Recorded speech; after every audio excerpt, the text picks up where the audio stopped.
And now something completely different.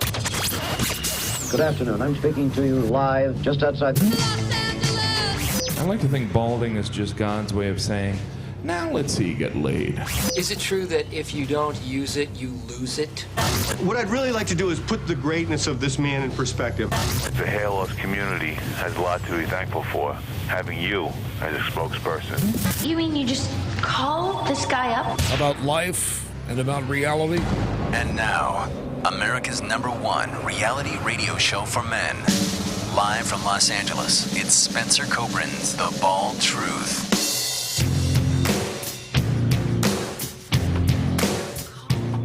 Hey guys, welcome to the show, 888-659-3727. It is wonderful to be here on Friday. I'm not going to give out the date. Sometime in September. Joe, can you believe it's September already? It actually blows my mind because I remember thinking late last week, it's like, man, it's already end of August. And it feels like 3 seconds later, we're already into September. Summer's over. And I could hear myself through your headset. Summer's over, and I basically had no summer. Not that I'm complaining. I'm glad that I wake up and I can still see at this stage in my life. That's why I am. You know, and speaking of that, by the way, I'm just going live on Instagram as well. Speaking of that, speaking to a doctor today. Guy's like maybe a doctor, a physician. Oh, okay. Guy's maybe 38, 39 years old. And I'm like, listen, doc. I didn't call him doc. Call him by his first name. I got to go. I really do. I'd love to talk to you about this stuff, but I really have to go because I have to do my show. And he says to me, you know, I hope when I'm your age, I have as much energy as you do.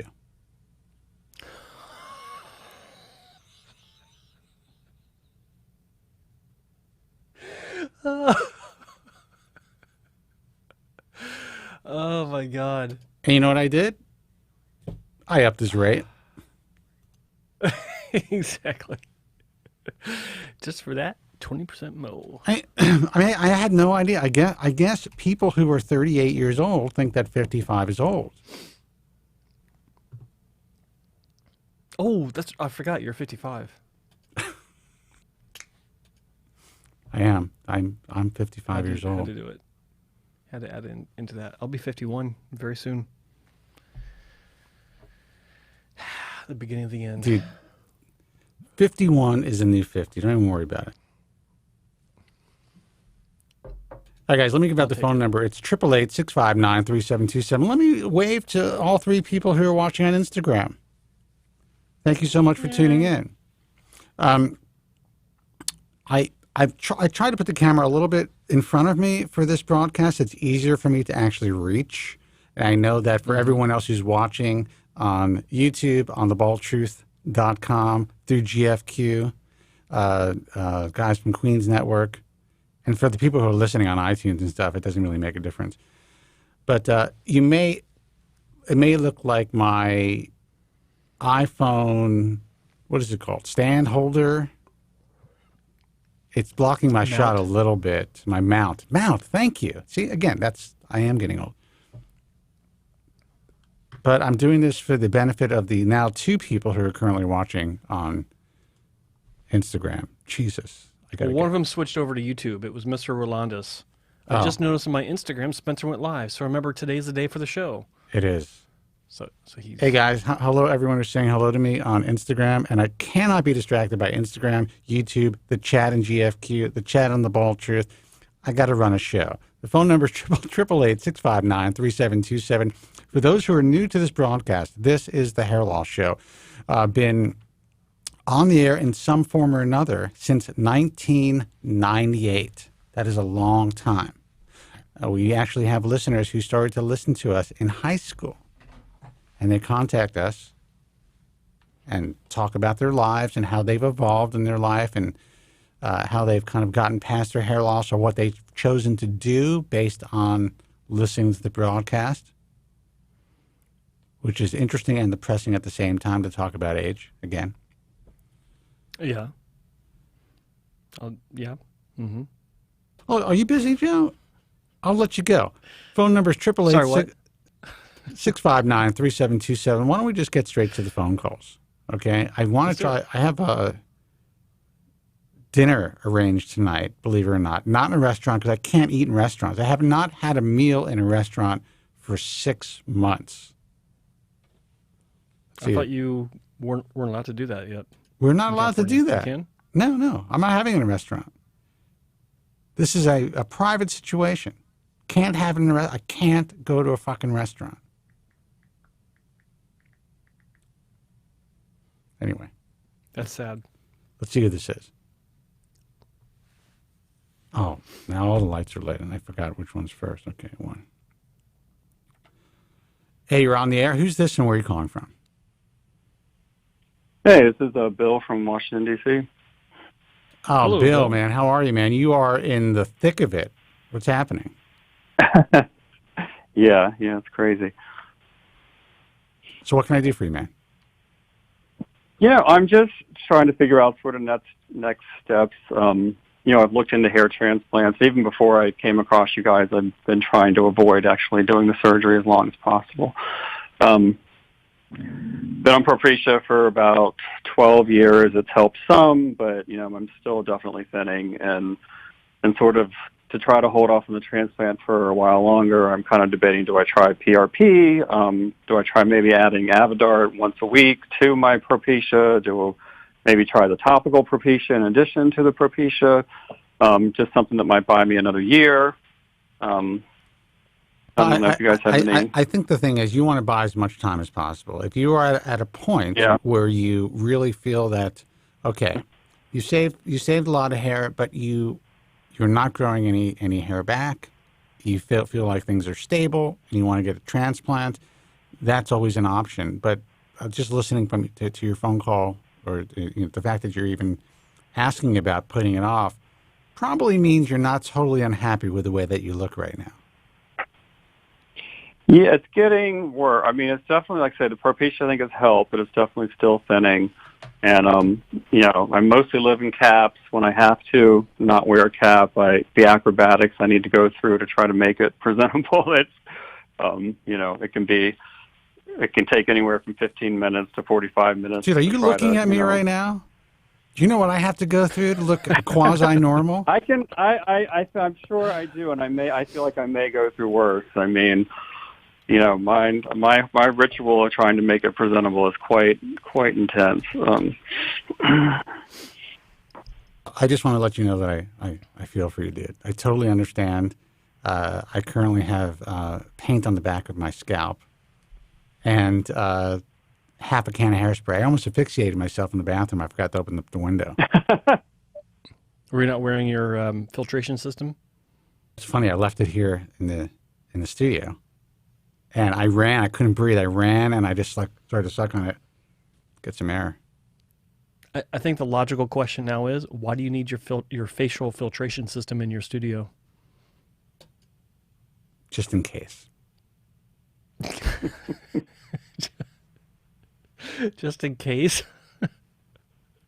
Okay. You think I'm joking? Right. I'll get up, and I'll show you.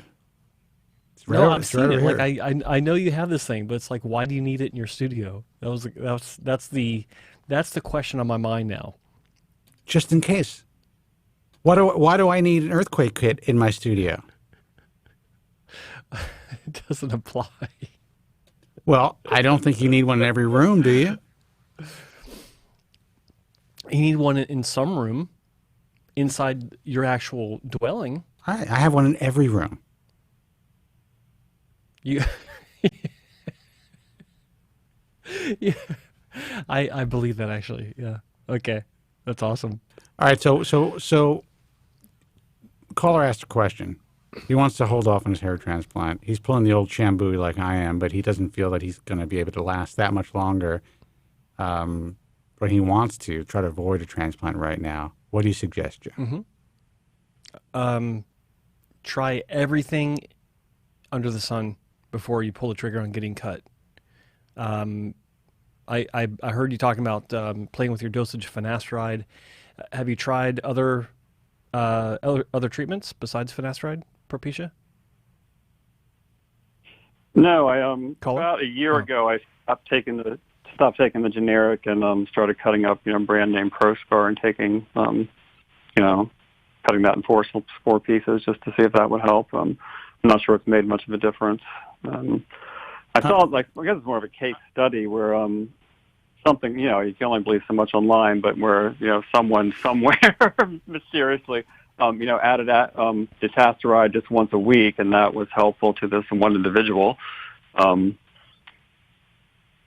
Listen, I know guys who do that. I know one guy who contacts me on a regular basis who does that, and he believes that he's getting good results. There's no reason to think that it's not going to happen, but it could just be that one dutasteride tablet once a week that's actually giving you the results, and you'd be able to remove the ProScar or finasteride from your regimen. We just don't know. This is all bro science at this stage. Yeah, completely. But I do believe that stick with what you're doing now, and then maybe consider gradually introducing one single additional component to see if that ups your game. Because you being a listener of the show, that, or you should know, not to mix multiple treatments at once and the same time being the same thing. So that you don't confuse, what's working and what's not. So you know what's going on with your ProScar intake. Add only one thing at a time. So maybe consider a cheap laser cap from China, like Morty did, $150 or whatever they cost now. It won't, it's not going to hurt you. It might just cost you $150 and 30 minutes a day for a few days a week, looking like you're silly. Depends if you get a helmet or whatever. And then, if that doesn't work out or do anything for you for, say, a year, solid use, then maybe try, other medical approaches like PRP or maybe exosomes or whatever to see how those pan out. But I like the idea. I like that you're holding off as much as possible. And the thing is maybe even if nothing else adds to your aesthetic, start looking at concealers if you haven't, if you don't use those already, because those can go a long way, and maybe that'll be enough for you. Let me ask you, where's the major loss? Is it the entire top of your head, your hairline? I'm feeling maybe I have another year or two before that strip in the middle is gone. So it's kind of receding, front to back. I usually don't listen to Joe. Did he mention possibly upping your dosage? Your dosage of finasteride? Did I mention it? No. I was thinking of maybe trying topical with the dosage, and maybe I would get less risk of side effect if I tried. So I'd have to find where I could even get topical in this area. How much are you taking right now? You're taking the 1 milligram prescribed dose? Just slightly more than 1 milligram because I cut the ProScar in 4.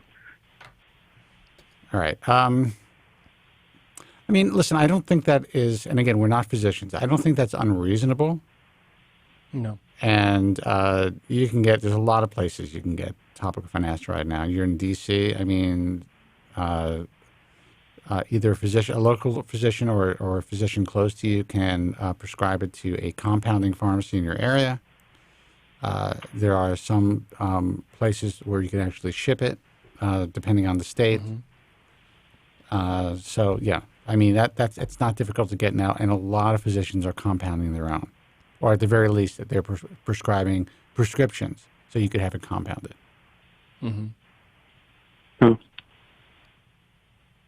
I would say go ahead. I think they both seem like, I don't know if they're equally expensive, but they're both expensive, the PRP and the exosomes. If you were going to start with one or the other at this point, you have a suggestion of which? When I look at the results, none of them are really all that great. They seem to give people a little bit of improvement, but nothing, super. All I can say is that it varies widely. I've seen some pretty impressive turnarounds, and I've seen where loss continued and nothing happened. It just depends on the individual. But I think, look, with what you have in mind of staving off surgery as long as possible, I think that PRP is at least worth considering once. Like I've done it once, and it gave me a very moderate improvement. I did notice the improvement, but it was moderate. Of course, I wasn't supposed to have a great result or a response to it to begin with. But yeah, I mean, I did it once, and I saw that there was a benefit, and I could have kept going. I could have maintained that type of approach, but I don't really need to. And the benefit to me, like I said, was very minor. But it may be better for you. I don't know. I don't see anything wrong with trying it. At least, do your research on it as far as who seems to be having good results with it, who seems to be an actual expert in the field, which there aren't a lot. There are a lot of people that say they are, but the way that you can tell is by looking at their track record. Do they actually have a section on their website that talks about PRP? Do they actually show results of before and after photos that are, where it's easy to see that there's an improvement of some sort? If they just talk about it and there's a couple of generic images talking about what they do, then they're not really doing much of anything. Let me also add that, again, Joe made it kind of clear that, not all PRP is created equal. If you see somebody local or whatever, and you go on their website and they're a cosmetic surgeon or a dermatologist or whatever, and they're offering PRP for hair loss and for other issues, like if somebody that you're checking out is willing to inject PRP in someone's penis, move on. Move on. and I people laugh about that, but people are doing that. They're spending $5,000 to have their dicks injected with PRP in hopes that it's going to give it a little bit more strength and maybe a little bit more of a larger flaccid appearance. Let's put it that way. And doctors are willing to do this. I started chuckling because I was just thinking in my head about the conversation. I think it's looking a little wrinkly, a little old. Can I get some sort of rejuvenation? Oh, well, let's not talk about the whole Scrotox thing that you see on Instagram. I'm on Instagram right now. It is fucking insane. Everyone on Instagram who's watching, yeah. Let me tell you this. If you're scrolling right now and you're looking at PRP for hair loss or PRP or Scrotox or all that shit, move on. Do not even consider, in my view, seeing a physician who is actively promoting that shit. Now, there's a couple of guys who I actually like who do really good surgery in the cosmetic end of things. Some really good dermatologists who do some great body sculpting, and they also offer this. So I would say sometimes you just kind of have to look the other way if you want to get a really good procedure done. But that's one procedure. Those are procedures you have to avoid. And if they're offering those and PRP for hair loss, avoid these guys. Dr. Vogel in Baltimore, who I met with about the transplant, does it, and he has some pretty good, decent results on his website. And, well, he's a legitimate guy, Yeah. I mean, he doesn't love me for various reasons, but I would say that he's he's a legitimate guy who has, I've seen some work over the years that it's very reasonable. It's good. He's a plastic surgeon as well. And he's been in this field for a long time, so that's definitely someone you should consider at least thinking about. Yeah, I like him, and just from results, I'd like Dr. Cooley and Dr. Wong. And I think Dr. Wong with COVID is just the flights and stuff is completely out of the question anytime in the near future. And Dr. Cooley and Dr. Wong both like me, so but the decision is yours. Yeah. Yeah. Dr. Vogel just gets the geography, the ease of being close by. No, listen, he's a legit dude. Vogel's a legit dude, so that's definitely someone, if you're considering getting PRP in your area, just ask all the right questions, ask what type of PRP system he's using, make sure that the system itself is FDA cleared. Ask him if he's using a closed system or open system, ask him if he understands the measurements of platelets, and what he believes needs to be used when you're treating hair loss. If he could answer those questions confidently, then he probably knows what he's doing. All right, did I stump you? What's up? Well, no, I think I appreciate the insight, yeah. I mean, if they were all cheap and all didn't have side effects, I would just do all three at once. But, they all have potential downsides, and the PRP is, very expensive, and I don't even know what exosomes cost. Look, I can tell you that, the reason why things are so expensive is because it's what the market will bear. As hair loss sufferers, we are incredibly vulnerable. We will do anything. We'll pay any amount of money, subscribe to anything just for hope. And the market knows that. People who are in this business, and, the doctors I work with, they know that I say this. This is, as far as cosmetic surgery is concerned, this is the most expensive form of cosmetic surgery that exists. 100%. As far as people are charging there are doctors who are charging $8,000 to $10,000 for SMP treatments. Fucking tattooing your head. That's the market that we're in, and people are willing to pay all this stuff because we are so desperate. There are people out there who are selling hair pieces, wigs for, $12,000. And people will buy them because that is the nature of the game. So when people contact us, like, why can't this be cheaper? You know what? If you guys are willing to pay it, then that's why it's so expensive. If everyone decided to strike and said, no more, I don't care about my hair, we're not paying these prices, prices will go down. That's never going to happen. Nope. Just giving you guys the truth. That's the reality of the situation. From what you have seen, though, are the exosomes superior to PRP, or are they both yielding about the same results, or some better for others? I think it really is based on the individual. PRP's been around for a long time. It's also derived from your own blood. So there's a long safety profile.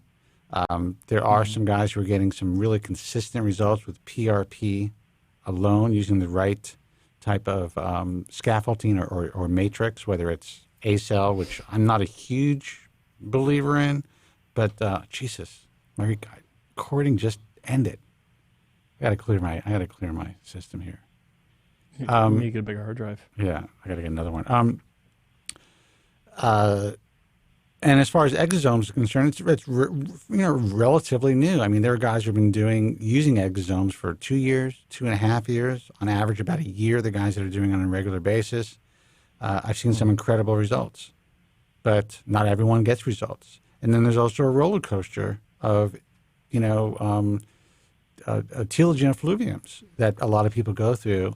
Some people go through, I should say, when they have these procedures, whether it's PRP with exosomes, or just exosomes alone. What does that mean? No, maybe they go through an initial shed after the first month, and then they feel great. Oh my God, my hair is growing back to some degree, and I have a cessation of shedding. And then 2 months later, boom, they go through another telogen. So, anytime you use any of these agents, whether it's a drug or one of these medical treatments that actually can help you, you run the risk of dealing with all of these potential issues. So if you're prepared for that, I would say if you go to the right physician and you happen to, it's the perfect storm. I know that sounds like there's a slim chance, but I would say you have at least a 50-50 chance of having really good results with PRP or exosomes. Probably a little bit higher, but I'm trying to be conservative. Well, good to know. Thanks, guys. Appreciate it. Good luck. Thanks for calling. All right. 888-659-3727. I was trying to give him some information. He sounded like he was falling asleep. It seemed like, or he was pondering every single. So he was either really bored, or he was hanging on to every word and pondering the wisdom that was bestowed upon him.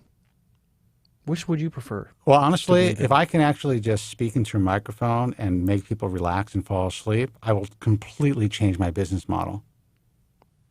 Asmir Kobren. And make that happen. This hair loss thing, I've been doing this for too fucking long. Guys, the phone number is 888-659-3727, 888-659-3727. All lights were lit, and now they are gone, so we do have lines open. I usually give you about 5 minutes to call in. Otherwise, I call it a day. So If we don't get another call in within 5 minutes, I'm not going to vamp. Joe and I are not going to have a conversation. I'm going to go get ready to have dinner and enjoy myself tonight a little bit. How you doing this again? How you doing the dinner? You're not going to a restaurant, so it's an order in situation. Ah, Uber Eats, got it. You know, the reality for me is to order food during this pandemic. It's very difficult for me, as you can probably imagine. I can. Food has to be left outside the door. Then I have to, get my rig on, get the food. I have to clear space on the counter. First, wipe the bottom of the bags, disinfect them. Yeah, disinfect it first. Put it on the counter. Then I have to go in with the long gloves, reach into the bag, disinfect all the packaging. Then, whether it's going to ruin the food or not, I have to microwave it for at least 30 seconds. And before I get to eat, I have to wipe everything down again. And there are times when I actually have to shower. Before or after your food? It really depends. I've done it before, like at the beginning. Like you wash it. But you know what? I got to tell you, keeps you thin. It does do that. It keeps you thin. Obviously, I'm not doing the same thing. And also, I haven't had a drink during the pandemic. Not a single drink. No, actually longer, I think. Wow. Must suck. Like maybe since January or some shit. Anyway, phone number is 888-659-3727. If shit goes down, I have to be like prepared. With all the craziness in the street, you know where I live. Yeah. You see what's happening. Right in the thick of it. I showed you some video. I got to be prepared, dude. They're marching downstairs. I got to have my wits about me, man. I'm 55. Let's take a phone call. Hey, you're on the air. Who's this and where are you calling from? Hi, this is Dion from New York City. I do have a quick question. First of all, Dion, let me just say, you got some fucking pipes, man. Good for you. You should be on the radio. Oh, thank you, brother. I appreciate that. You just made my Friday. You got it, man. So what's up? So I had a quick question. So I think I've pretty much lost my hair probably late 20s, and I'm African American, and typically a lot of the ads, a lot of the brochures, a lot of stuff that I see is more for more European or white, basically Anglo type hair. And you could say it, dude. It's for white people. It's for white people. Yeah, that's what you can say it, man.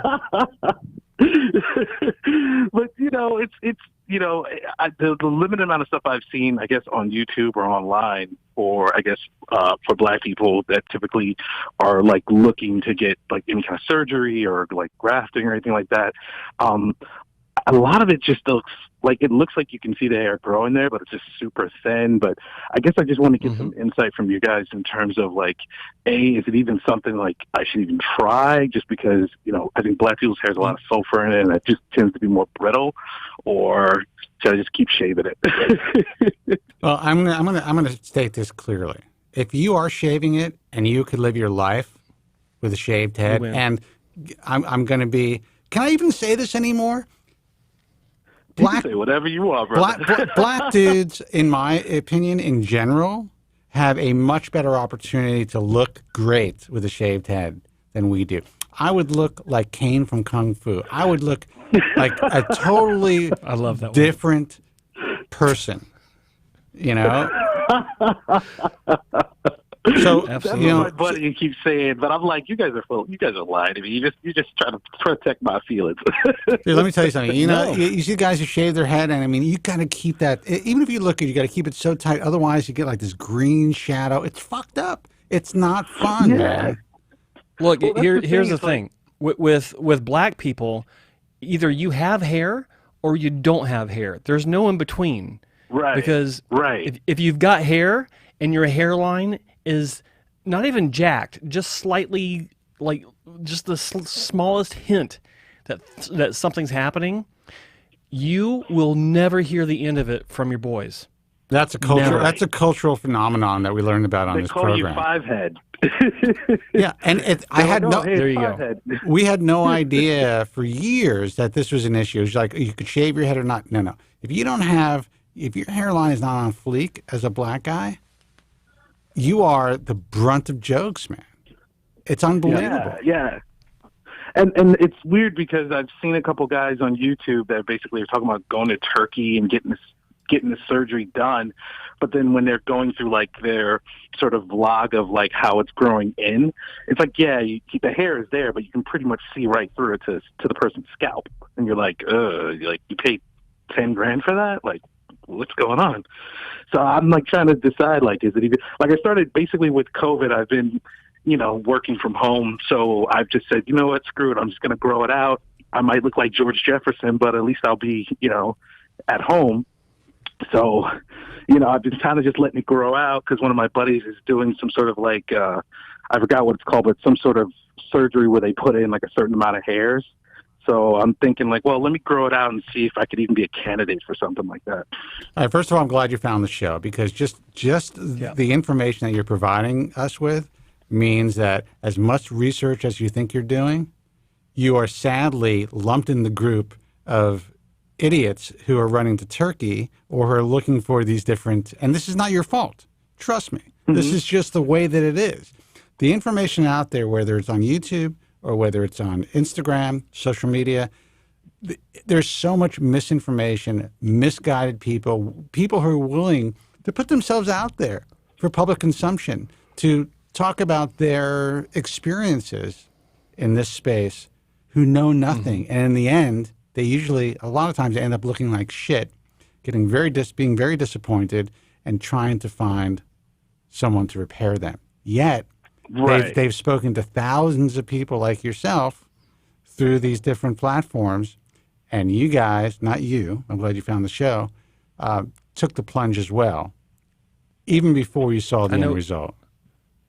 I know of a guy that he's actually on YouTube, and he had a surgery with a clinic in Turkey, and then he started actually working with this clinic, saying, "I'll document my procedure and the way it develops and the results, and we'll have a business relationship." So he was like sending patients to these people, getting some sort of kickback for everyone that he sent.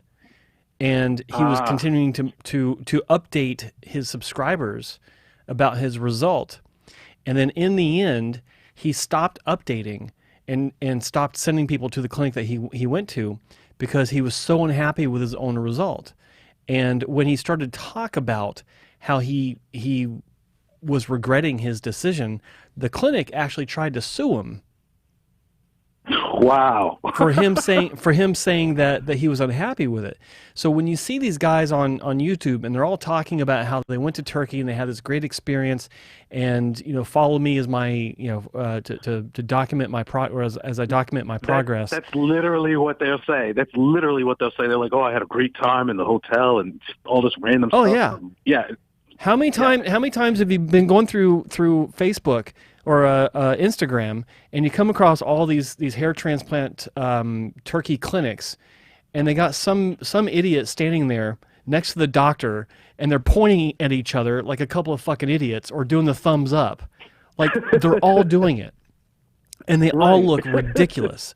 And the clinic is always setting it up. Hey, let's do a shot, and it's like this, or the face of the clinic, like the salesman always pointing at the guy's head, like, okay, yeah, we know he's there. He had a hair transplant. What the fuck are you pointing at it for? Listen to us. I know you are, and we're doing this not just for your benefit, for the benefit of people who are watching and listening because of this call. Absolutely. Bottom line is, if you go to a clinic's website or if you go on social media and you see video after video of people talking about their experiences. I just saw one from a very credible doctor of a woman who had a hair transplant and is saying what a great experience she had, what a great experience with the front office, and everyone was so nice, and they explained everything nicely, and I just had my transplant Of course they're three nice. weeks ago. What are they going to be, mean to you?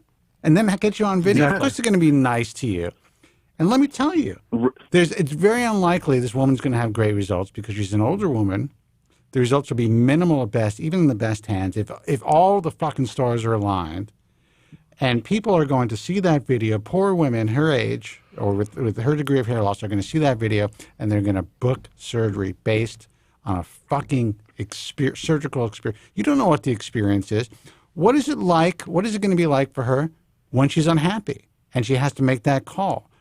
Is this physician going to ignore her? Is she going to be put on fucking ice for a year and say, oh, you know what? Give it a year, give us a call. And they're going to hope and pray in the back office that she never calls back? Because that's the shit that happens. Yep. Oh, wow. Wow. Wow, I really appreciate you guys talking to me because I didn't even think about it like that, I guess. So as far as the information that you're asking about, I mean, let's get to the nitty gritty. So now you have a basic education of what to watch out for. You can't jump into any of this stuff. Most of the stuff that you see online is complete bullshit. There are less, in my view, than 200 physicians, if that, worldwide, who do reasonable work. And there's less than that who actually do good work. When you go into the Turkish market, maybe there's 5. Maybe there's 5, Wow. 6. Maybe. And they're not pimping themselves out like these other clinics are on Instagram. They're actually credible. But also keep in mind, it's not like just to make sure that we're being fair here. It's not just Turkey. Like if you were to stay in the States, so just as bad. Avoid clinics that also have Botox Fridays.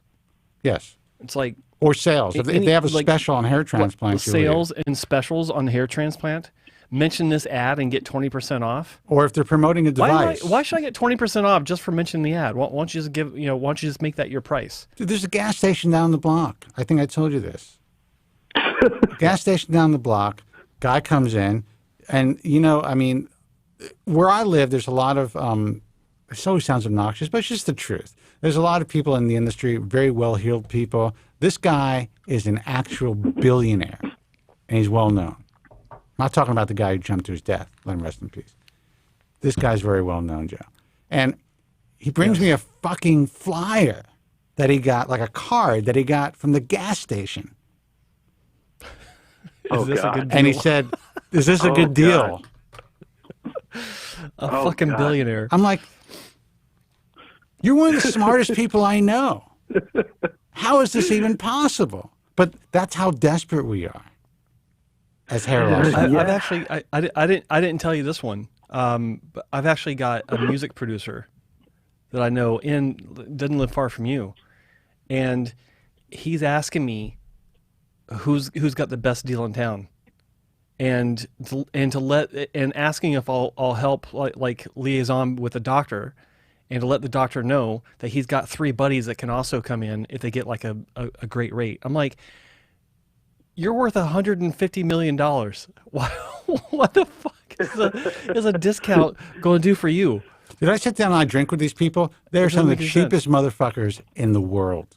It's unbelievable. Because because they're in the position they are, they get shit for free all the time. It's weird, man. Oh, yeah. Well, I mean, I've worked in corporate America for like 20 years, and I'll tell you, like, and it's funny even with women, it's like the guys that are driving the flashy cars and shit, like they're not the ones that have the money. It's the guy driving like the Ford Taurus or, taking an Uber. That's the guy that's got the money. So I guess in some ways, there's that mentality of just pinching your pennies. But I feel like when it comes to your body, you definitely can't be doing stuff off a flyer. No, but, and that's also part of the ignorance of hair transplantation and hair loss. The education is just really not out there because the market itself wants to sell you the dream like anything else. Unfortunately, this dream comes with severe, lifelong, possible adverse, disfiguring consequences. So we're going full circle now. Now we're going to talk about your particular situation. You didn't tell me your age, so you've been working for 20 years, so you got to be. Oh yeah, I just turned 42 on the actually August 14th. 42 is good, man. That was a good age for me. That was a good age. I like that one. Anyway,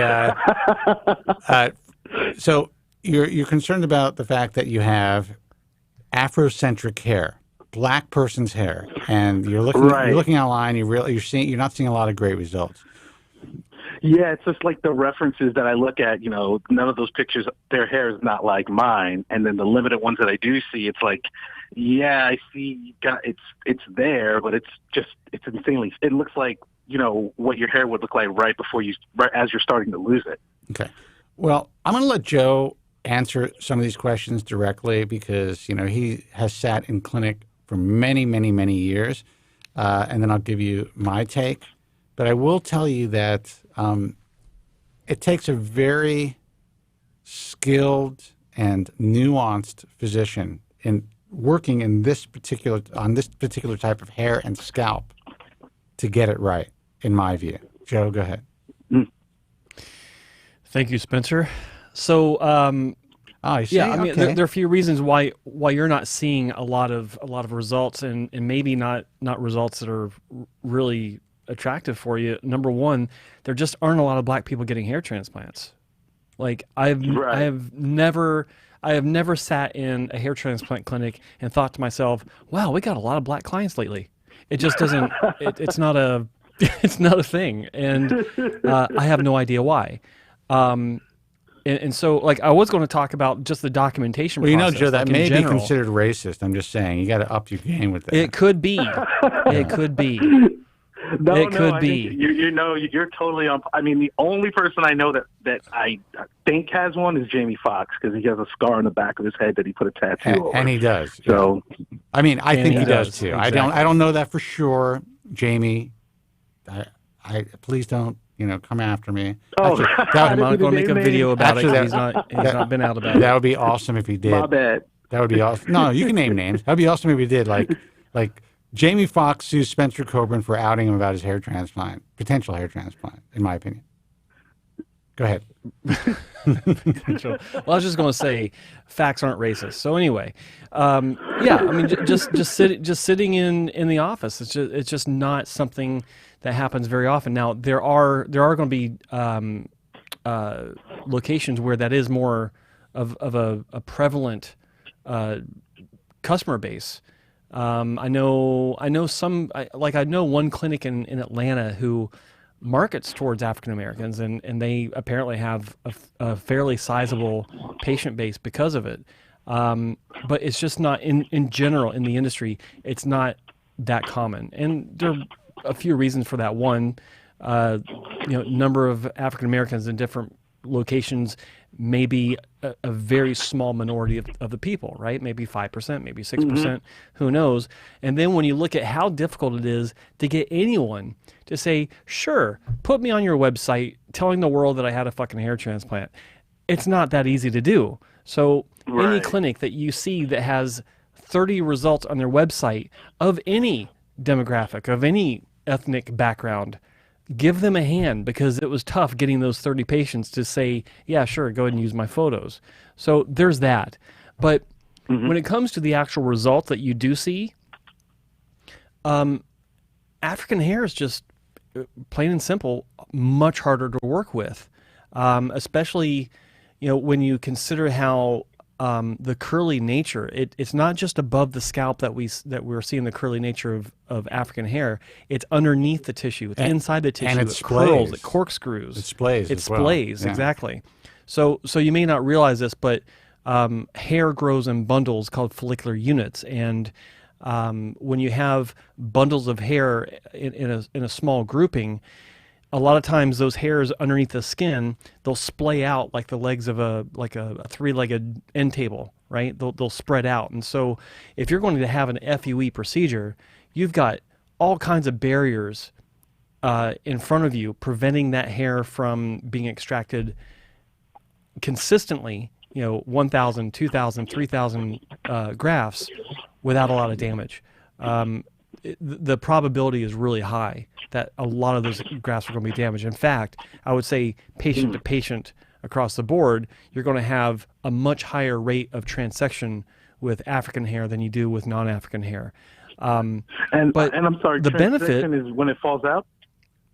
No, transection is when the graft is, the follicular unit is damaged from the tool that's being used to extract it. So if you're using a scalpel to cut a strip of tissue out of the scalp, then the scalpel runs through the actual bundle itself, or the graft itself, while it's still in the scalp, down through the middle of, down near the base of the graft, killing everything that keeps it alive.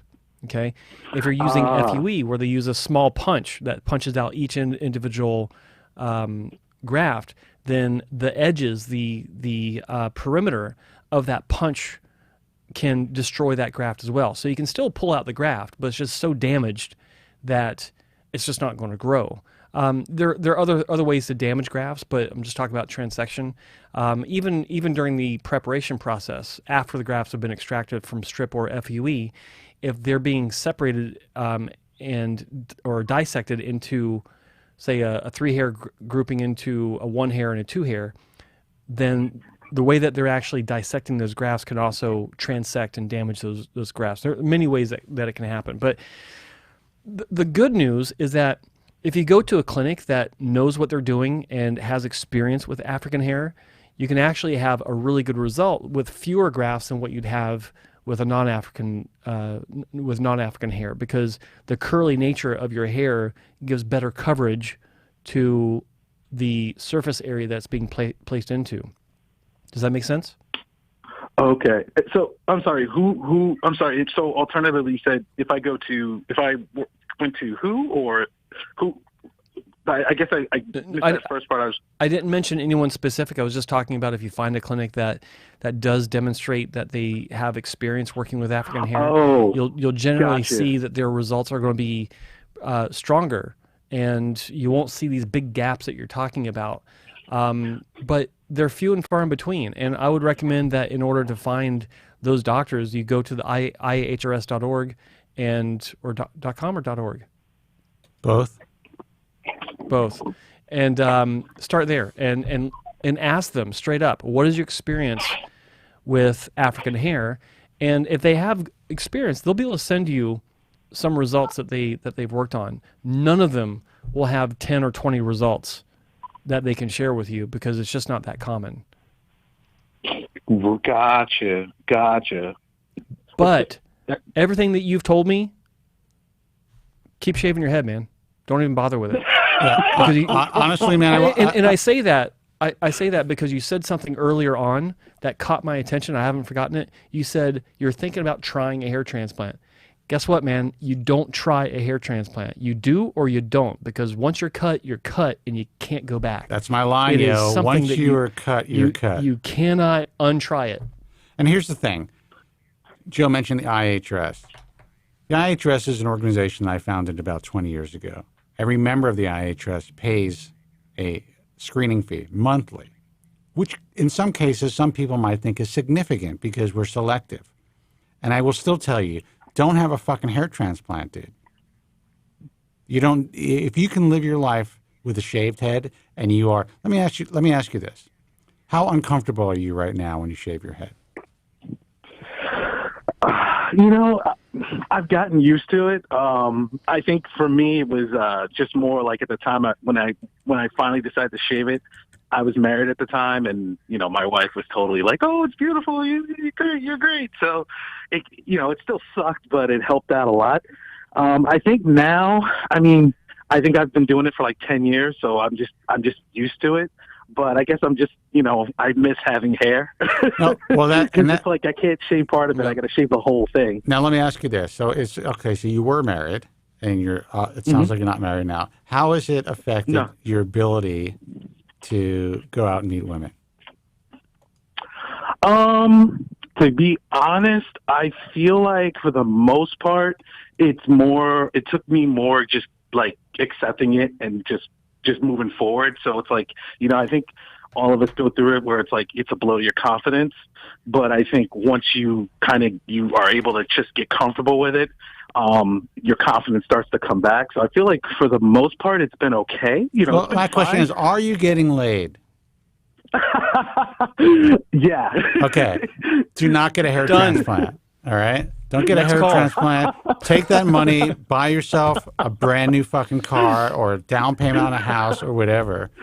Because Don't even do that. Just buy a nice used car. yeah, because once you are cut, you're cut, man. This is for real, dude. This is like, there's no going back. You're used to having no hair, cutting your, or at the very least, keeping your hair really short. That option may never be an option again if this doesn't work out, and there's a chance it won't.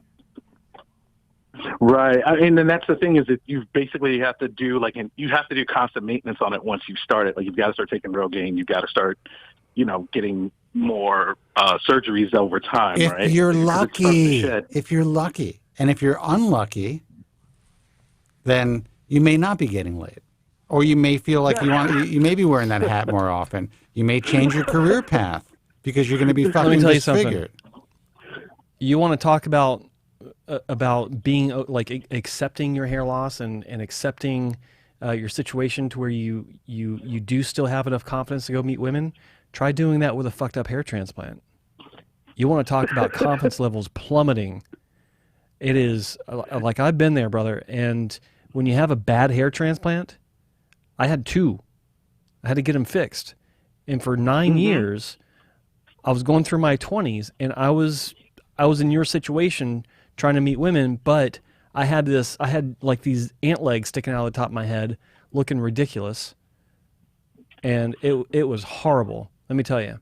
So if you want to know what it's like to really have something that you can't hide, weighing down on your self-confidence when you're trying to be at the top of your game, yeah, get a bad hair transplant and get back to us. Now, let me ask you, how much, when you grow your hair out, what level of hair loss do you think you're at this point? Do you know the Norwood scale? Do you have any?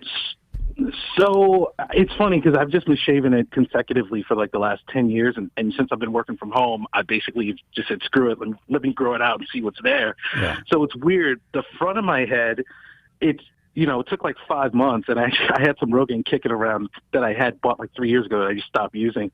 So I just put that on, and it's the front of my hair. It's been growing in. It's just really thin, and I see all these little sort of translucent hairs coming in, and a few longer hairs growing in. So over the last like 5 months, the front is starting to come in a little bit, but the back of the head is just there's no action going on there. Yeah, no, so I'm going to tell you that you've been shaving your head for 10 years. I know it's a great dream, and you see all these ads, and you're like, wow, it would be great to have hair again. They make it like you can. The fact that you have no hair growth in your crown and you have sparse hair growth in your hairline, you're like a reverse candidate. I mean, and the fact that you're black, that complicates things even more. But it also works in your favor as far as being able to shave your head. So, look, all I can tell you is this may be disappointing. That's exactly what my best friend says. Yeah, this may be disappointing, but you're lucky. I would say that you're lucky you found this show because I don't believe, just based on everything you are describing, the way you're explaining things, the fact that you were able to go out and have a life, shave your head for 10 years, you're divorced and you're still going out there and you're crushing it, or at least you're getting laid, and people are saying you look good. Dude, shave your head. Live your life. Never think about this again. You can call the show once in a while, say hi, but don't even waste your time online. Oh, man. Thank you, guys, man. I really appreciate it. I actually sent a link out to a bunch of my other bald brothers, and, man, I really appreciate what you guys do, and, I wish you all the best, man. I hope you guys have had an awesome Labor Day weekend, man. Thank you. I plan to. Appreciate Thanks, the support. Man. Take care. Bye-bye. Absolutely. Thanks for calling. All right. Take care. Good luck. I really hope that guy listens to us. I hope he does too. He sounded like he sounded like he had confidence and that he's got the gift of gab. So why wouldn't he do well with the ladies? Unless he's an absolute troll. But it doesn't sound like he is. Fine. I'm sure he's fine. No. The fact that he is getting laid at this point. I mean, come on, honestly. What percentage of our callers is actually getting laid? I'm just kidding. Not many. I'm kidding, guys. That's a fucking joke. I'm joking. 888-659-3727. Morty, I'm joking. It's a joke. Joke, Morty. Let's see who this is. Hey, you're on the air. Who's this and where are you calling from? Hi, this is John from Minneapolis. Minneapolis, another hot Hello, spot. John. How are you, man? Fun I'm times. doing all right. Yeah, it's been a rough go here in the Twin Cities, but surviving it and hoping for greener pastures here. But Yeah, well, I've been listening to you guys. Good luck. Can you hear me? Yeah, I can hear you. Yep. Okay. So I've been considering. I'm 44 years old. Been losing my hair since I was 18, and I actually have worn hats most of my life.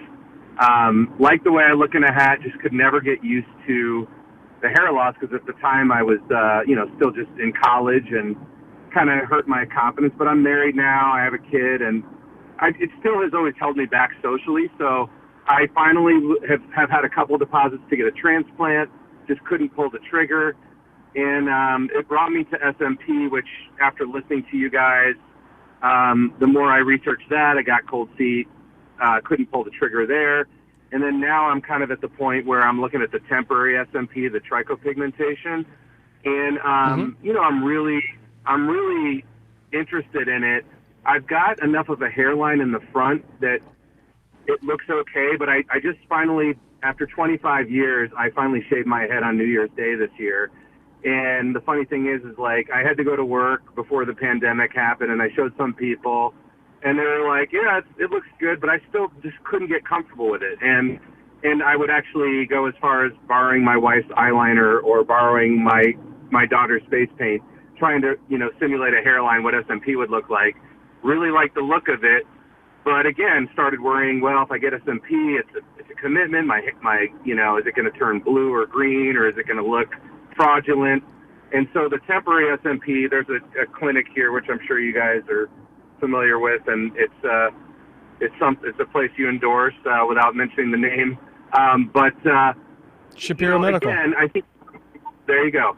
Even with the temporary, what trips me up a little bit is, even listening to you, Joe, or even talking with most people that seem to endorse it, it seems the most recommended method is to really have the hybrid approach of the transplant with the trichopigmentation. They're willing to do the trichopigmentation by itself, but there's just not a lot of great information to give me a lot of confidence. Like any place else, you have to see, talk to clients who've had it done. You're just trying to see, what if I don't like it? How's it going to fade? And that's what I think that's really my biggest hurdle right now is if I did get the work done, the idea that you would have to kind of go back every year to get it touched up just doesn't seem very sustainable. Maybe I'm wrong, and I really want to get it done because I really like the look of it, but I worry about the sustainability of it. How's it going to age? I'm 44 now. If they have to keep going in and touching it up every year, what's that going to look like in a couple years and 5 years? I think that for me, the shaved head looks better than when I was trying to do the comb forward because I've got enough hair. But I guess what I'm wondering is, do you feel that I can have more confidence in the trichopigmentation, being that it's a method that it'll fade, or is it going to fade evenly if I don't like it? I know that's a lot of information there, but that's kind of where I'm at and where I'm stuck right now. I always kind of get to an impasse, but it's really sort of dragged me down for a long time, and I've even gone to a therapist to just help with making a decision because I always get to an impasse. So. Well, my gut feeling on this is because you you've gotten cold feet on the hair transplant, you've gotten cold feet on SMP. Getting cold feet those 2 times, good. Because you decided to stick it out au naturel. Then you shaved your head, and you're not quite feeling comfortable, but is it better than not shaving your head? It's sort of the lesser of two evils, but is it, I have the sense that, well, perhaps if I got the temporary SMP, if it's what I think it could be, there's a lot greater potential for me to be more confident socially, how I present myself, just in the overall look. So there's a lot more My gut upside, feeling, based on what you've told me so far, what you've told us so far is my gut feeling tells me that anything that you do, you will have that question: how does it look to others, and what's it going to like? Like if you got a hair transplant, you would wonder if people can tell it's a hair transplant. And I say this because you like just listening to you, what the way that you're describing your situation and your feelings. My gut feeling is that you won't you won't feel comfortable with any of these options because you'll be wondering what if, or are people being honest with me about how this looks, or is this going to thin out next week? Like you seem to be concerned about these things and that's perfectly fine. But I just got that feeling. Is this something that is it normal for you to, like, any decision you make, to second guess yourself, or to I guess question yourself after the fact? Is this something that you normally do? Well, like anything else, I think it just depends how much confidence you can have in the process. I think with the trichopigmentation, I just haven't seen enough evidence to make me feel good that, will it look natural? Right. And if it does look natural, what's the long-term scope? I mean, how's it going to age? And that's why I'm trying to get a little bit more information from you on that. Well, okay. So my first question, it's perfectly reasonable to have those questions. Just want to clarify on that. But my first question to you now is, what if it doesn't look natural?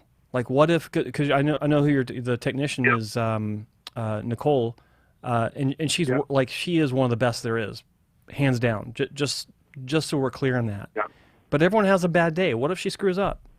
What if it doesn't look natural? How are you going to feel about it then? What are you going to do then? Like, you just don't, take a towel and wipe it off, right? Right. Well, but assuming that she gets it right, which she most likely will, your concern now is, what's it going to look like a year from now? What if I miss my touch-up session? I can't come in. How's it going to fade? In my experience, and I have a lot of experience with trichopigmentation, I'm the one that basically informed North America of its existence back in 2012 on this show, actually. Sure. It when it fades, the way that it fades... Hashtag true story, by the way. Hashtag true story. It doesn't fade 100% even across the board, but you don't notice it, because by the time it starts to have this uneven fade, you can't even really see it to begin with, or people around you can't see it. It doesn't stand out. It's like it doesn't look fresh in one spot and like transparent or translucent in another spot. It doesn't fade like that. It's generally fairly even as it disappears. Where it doesn't fade even is underneath your hair. For instance, I've never had permanent SMP. I've only had temporary. And I think as late as 2015... You sound like you open your window in your car or something. Oh, no, I'm sorry. Yeah, I'm here. Okay. Oh, can you hear me? Sorry about that. Yeah, we can hear you. As late as 2015, I had a session with Milena Lardi in Milan, Italy. She's the inventor of trichopigmentation. And last year, when I went to see Dr. Wong for my last hair transplant, where he did we did almost 700 FUE, 600 FUE, they actually misjudged my density, because the dots that Milena put into my donor zone were still there. They're faded, but they were there. They were still visible enough to where my density was overestimated in my donor region. Right. Mm-hmm. That's 4 years, almost 5 years since I had the treatment done, and it was still there. So it didn't fade. It didn't fade completely evenly, but it has faded across the board. But to answer your question, it doesn't draw attention as it fades. Okay, I'll say that. I've never seen cases where it changes color, like to a green or blue. it's more of a gray, but I have seen situations where under certain lighting, the gray can, like if you're told it's blue, you might be like, oh, it is blue. And then you look at it again, it's like, not really. It's more of a gray. You have to think about it, right? But it depends on the lighting, depends on several factors. But my suggestion to you is talk to Nicole, ask her for references. Like she's got a lot of clients. And I know of at least a couple that would be happy to talk to you and tell you their experience, and just go from there. That's the way to do it. And then do you feel like, even because this is maybe just something theoretically, but like if you loved it and for the next 20, 25 years, there's not like, and this is what I have a hard time wrapping my head around, that you could just continually every year to go in with a needle, that there wouldn't be any sort of adverse impact of that. I can't say that. 20, 25 years, that's a long time. I can't say that. Sure. Over the course of 5-6 years, I know people have been doing it for that long. No issues. No issues. It's still, they just get it topped up and they're fine. And then, and to answer your earlier question, if I don't like it, I mean, I have enough hair to where I'm not talking about bringing my hairline down to where I was when I was 18, so I have enough hair that I could sort of grow it over if I just did it brought the hairline down slightly. If worse came to worse, I could grow it out until it faded. That's hard I think for a potential patient or client to also get used to, is the fact that, how do you know when it's going to fade? Is it going to be 3 months, 6 months, 12 months?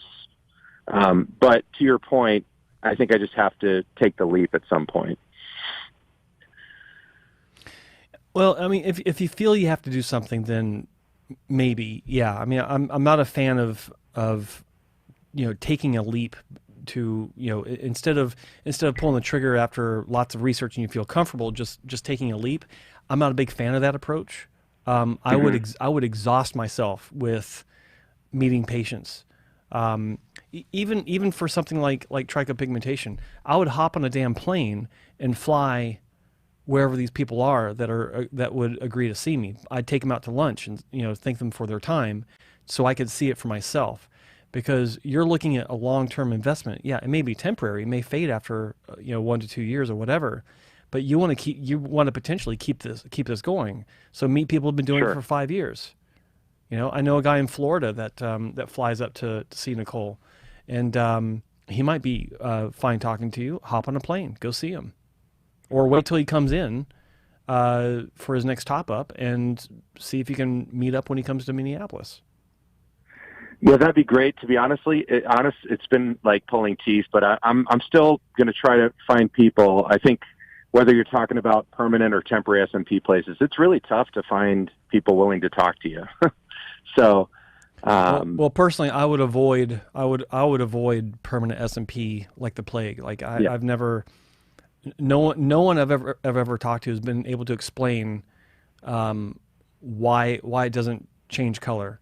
And I love the line I used to hear from people. Like, I used to be involved in the industry. I try to avoid it now, but I would see claims by people saying, this won't fade for 5 to 6 years, or you won't need a touch up for X number of years. And then I look at how long they've actually been performing SMP, and they've been doing it for 3 years. Like, how the fuck do you know? Like, is this because this is what you're told in your marketing material, or wherever you buy your ink, that's what they tell you? So you're telling this shit to people and you don't know for yourself. It's like that's just doesn't make sense. So to be fair though, what's avoid that like the plague. Yeah, but what's the difference with the temporary to where that wouldn't change colors if you had it done? Because temporary hasn't been around a long time either, right? Well, no, temporary's been around for, I've known about it since 2012, so that's 8 years. And then Milena's been performing this procedure since, I think, 2005. And I've seen long-term patients. And I got to say, this program, and you really put this woman on the map, and I have not seen a single check. Not one. Not a single thank you. Listen, I think I understand all of your trepidation. All of it makes sense, and it's important that you are feeling this way, and you're trying to get as much information as possible. I agree with Joe about the permanent SMP. How does that even make sense? How does a permanent tattoo on your head make sense? Really think about it. Like, if you say you're a younger person, you have dark hair, and you're tattooing that color, even if the color doesn't even fade, even if it actually lasted as is for the next 20 years, what's going to happen when your hair turns gray? You're going to have to dye your hair, possibly? How are you going to dye your stubble? What a pain in the ass that's going to be. Yeah. Well, thanks, guys. I don't want to be over dramatic here, but it's been caused me a lot of anguish for a long time, and trying to pull the trigger. I think it's just because I've covered it up for so long, but I think I really do like the look of it, and it gives me more confidence to hear you say, don't worry about it fading, on half your head. Hold on. Stop. I didn't say don't worry about that. I said I've not seen it. It's a completely different issue. You're upsetting Joe now. I see it in his face. He's upset. No. I'm being very clear here. I want to make sure that there is absolutely no misinterpretation of this. In my experience, okay, I've not seen 500 guys that have had this done. So, fair. So you are taking you're risking this on your own, and it may, who knows? I'll tell you this: the one thing that I learned about SMP, no two people come out looking the same. And it is highly dependent on your physiology. I've seen trichopigmentation, because that's my experience, not so much with permanent. I've seen trichopigmentation disappear on a guy completely in less than 2 weeks. 3 times. His body just completely absorbed it. And it wouldn't stay. And now he's able to draw pictures with his finger, which is kind of cool. It is cool, yeah. Yeah. Well, no, that's helpful, and that gives me. No, I get it. You're limited based on there's not that much. There's not that many cases to review and look at, right? I mean, it's not that. It's not like hair transplants, and but so that's why it's a little bit tougher to gain that confidence when you don't have as much of a sample size. But I think what are you doing to fight your hair loss? By the way.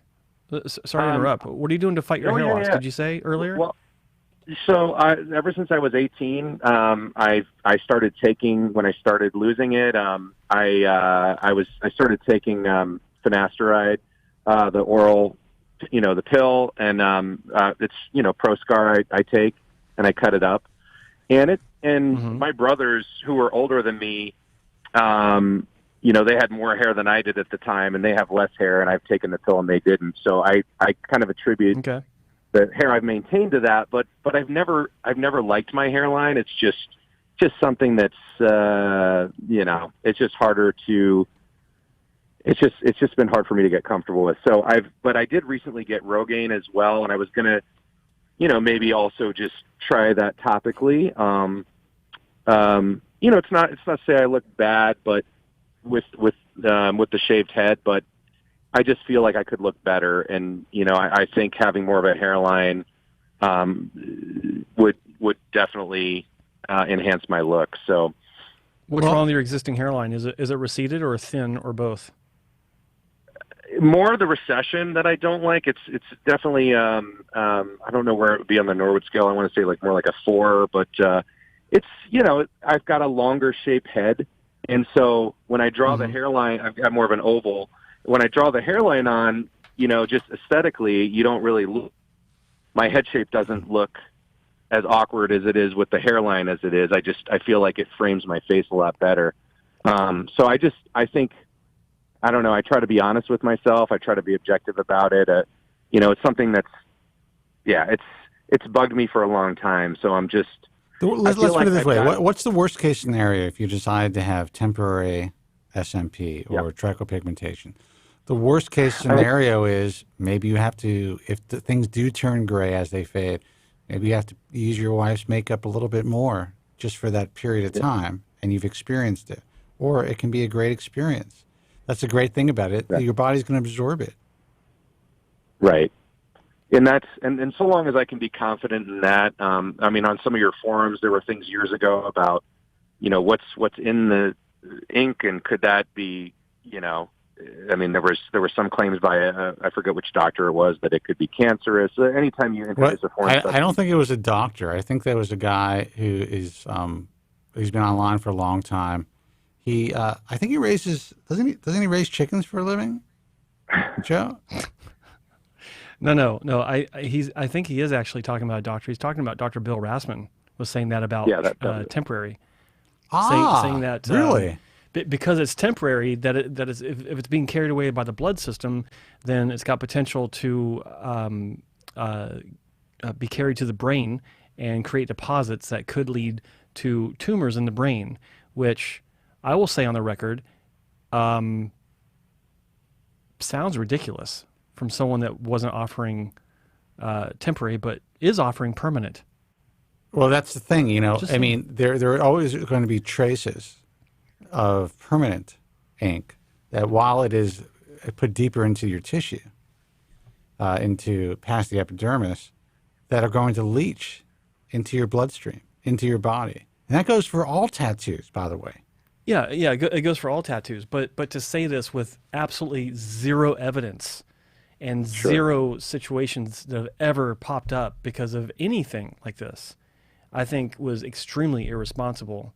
And would be of anyone to say publicly as a medical professional, I think, especially when you have a competing product that you're touting does not cause brain cancer. Well, in all honesty, I mean, do you find that to be unique for this field, and especially for some people? No.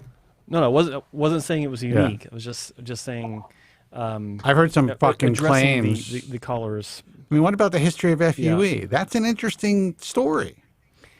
That is an interesting story. And I will tell you, it's a story. Because the true history of FUE is, for some reason, not being put into print. And John Cole actually once did a talk on it, on FUE Europe, about the true history of FUE and how it evolved. Mm-hmm. But that's the only place I've ever seen it. Everything else that you read, including textbooks that I'm being published in, don't necessarily provide the accurate history of FUE. So I know I went off on a tangent, but the reality is you can't listen to anybody. If someone is really earning money doing that a certain technique that may be different than the technique you're looking at, and they're poo-pooing it for some reason, or making you feel that it could possibly be dangerous, that's a red flag. Yeah. And now I'm not saying it's not dangerous. I have no fucking idea. But it makes no sense that it would be more dangerous than a permanent tattoo that is even put in deeper into your skin and that has many more elements to it that will make it permanent. Go ahead. Yeah. Well, like you guys have said, I agree. Surgery is the last resort, and that's why I think the temporary SMP is a way to test the waters and dip your toe in the water a little bit more than doing something more invasive like the transplant, which I've contemplated. But if I can get used to a shaved head look and it's clean and if I don't like it, hey, it'll fade. That to me seems much more appealing and, a lot easier to move forward than getting in the surgery and doing the transplant at this point. So I think I'll start with that. Yeah. Let us know how you do. Let us know what you decide to do. If you go, who's you going to? You going to Shapiro? Shapiro. Yeah. Let them know that you're going to be reporting back. So make sure that they treat you right, man. That's all I'm saying. Absolutely. No, absolutely. I'm a big fan of your guys' show and appreciate you being an advocate for everyone and struggling. So, all right, thanks again. Well, good luck. Good luck. Right. Well, thanks for calling. Thanks for the support and good luck. Bye-bye. Cheers. Bye. 888-659-3727. Let's see who this is. Hey, you're on the air. Who's this and where are you calling from? Hello? Can you hear me? Yes. Can you hear me? Yes. Can you hear us? Yeah, no, it's a little weird because you got to call into the show and then you hear what's on the stream through the phone. I didn't know how this worked. Yeah, it's tough. You call in and you talk. Yeah, it's like a radio show. Yeah.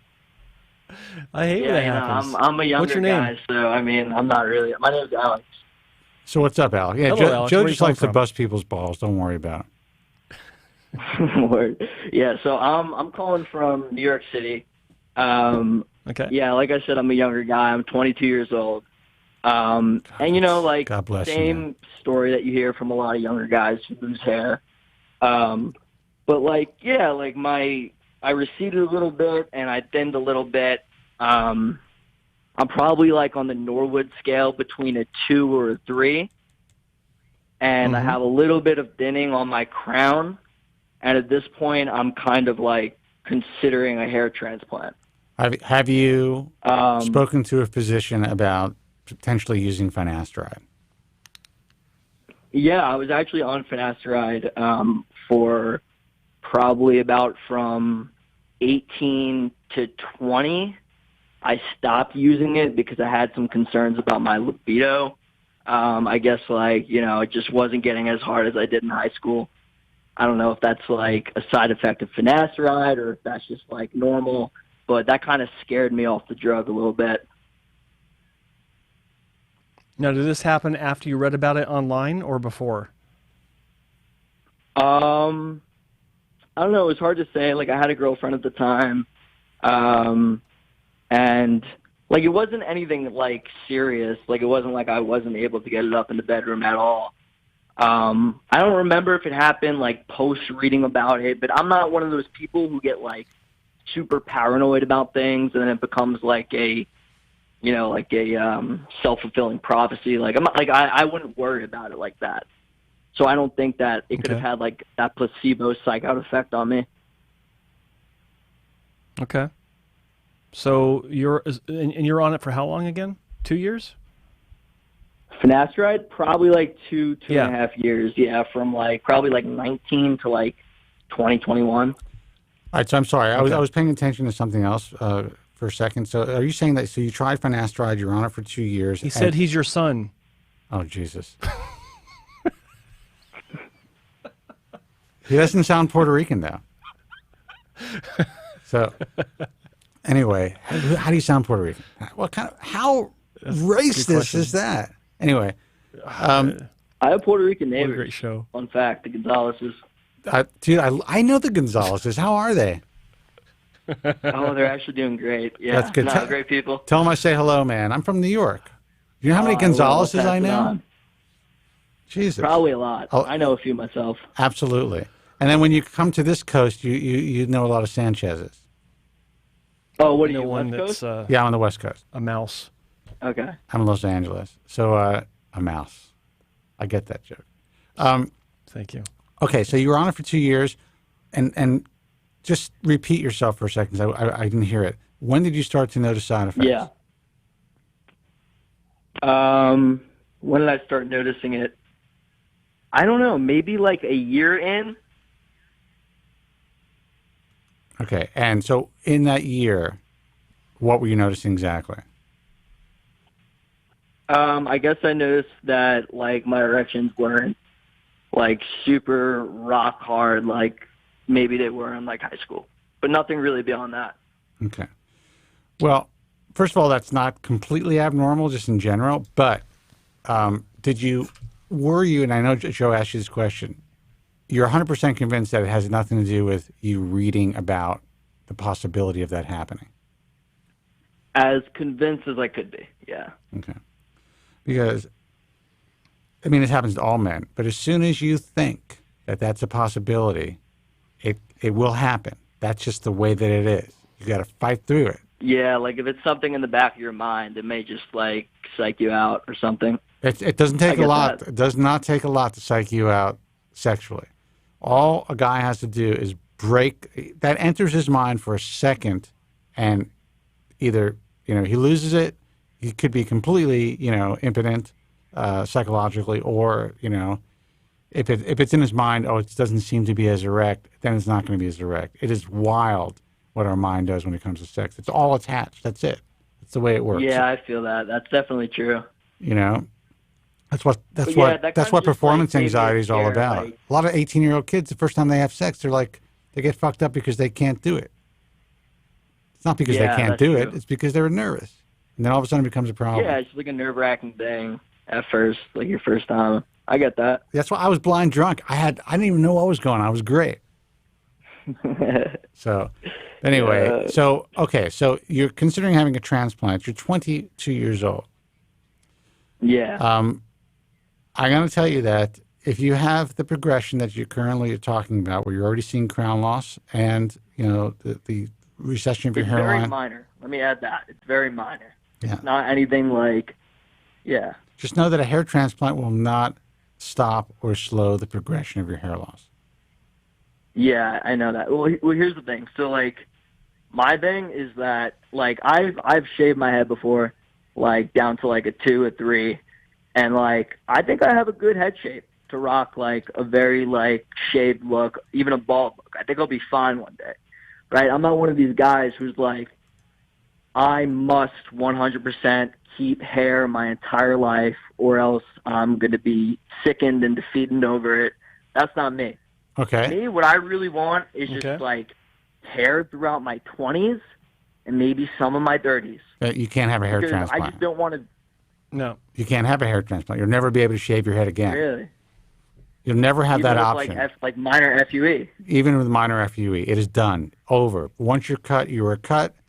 If you have minor FUE, what are you talking about? 1,000 grafts for a minor FUE? You can have Yeah. You can have 1,000 grafts, punctate wounds on the back of your head, with the very strong possibility that when you shave to the bone, they will be visible. Mm. And they will not be as small as you think they are going to be. They could be very small. You could have a 0.8 millimeter, 0.75 millimeter hole in the back of your head, but it becomes a confluence of scarring that is, even if it's spread, even if 1,000 grafts are spread out through your entire donor area, when you shave it to the bone, unless you are stark white, you're going to see it. And if you get any sun on your head, those things are just going to speckle out. The scar tissue does so not I guess tan. like what I'm really pitted with right now is like commit yourself to fighting a lifelong battle of hair loss at 22, or just kind of like you ever hear that expression, staying ahead of your hair loss with, come get a hair, come to such and such clinic and stay ahead of your hair loss. You ever hear that expression? I actually haven't, no. Okay, well, it's a very common enticement for that clinics will use to get people to come in for consultation or to have a hair transplant, is to stay ahead of your hair loss. And that is the worst way to deal with your hair loss, is to stay ahead of it by having transplant after transplant after transplant. I'm one to talk. I've had 10 of them, but you are not in a position, like you're not crazy about the medication. You don't think that you can take that. You're okay with losing your hair later on in life. Like you as long as you got it in 20s and maybe into your 30s, you're okay. You can rock the shaved head look. If it were me, like, I'll put it like this. When I was 22, I had the first of 2 really bad hair transplants. And I already knew that my head was the right shape for shaving because I had done it before, just a year earlier, when I was in the Merchant Marines. Okay. But the problem is, when I was your age, as a white kid, shaving my head, I'd look like a skinhead. And that was a bad thing back in the early 90s. Yeah, you didn't want to look like a skinhead sort of because accepted. Now it's like you just look cool, right? Get a couple of tats and grow a goatee, you're good, man. Yeah. Get some ink, grow a goatee, shave your head, and you look tough and cool. And girls dig it. They love to rub their hand on your head. And you can actually get a job in this, today. And you can still get a decent job. Yeah.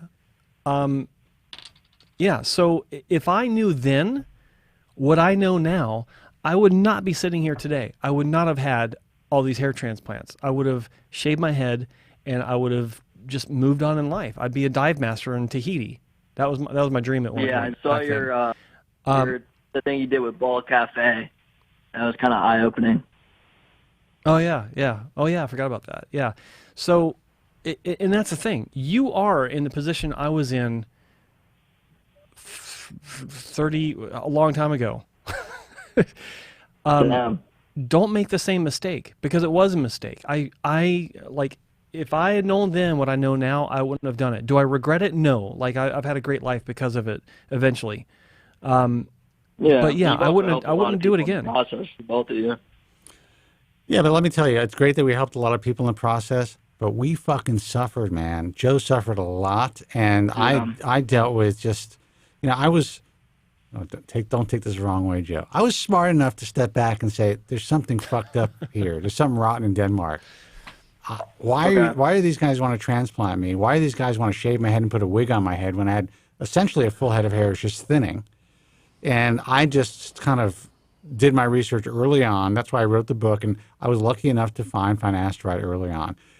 I've been fighting this for 30 some odd years. Is it great? You know what? I feel very fortunate. I'm 55 years old and I've kept a lot of hair, but I got to tell you, when the wind blows, there's a big flap of hair coming up.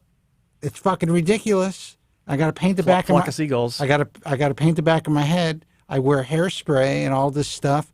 Yeah. Can I look okay? Can I look like I have a full head of hair? Yeah. I walk out, I live my life, and it's fucking great. If I wasn't public to say that it was a sham, if I actually had to hide the process, I'd probably feel a lot worse about it.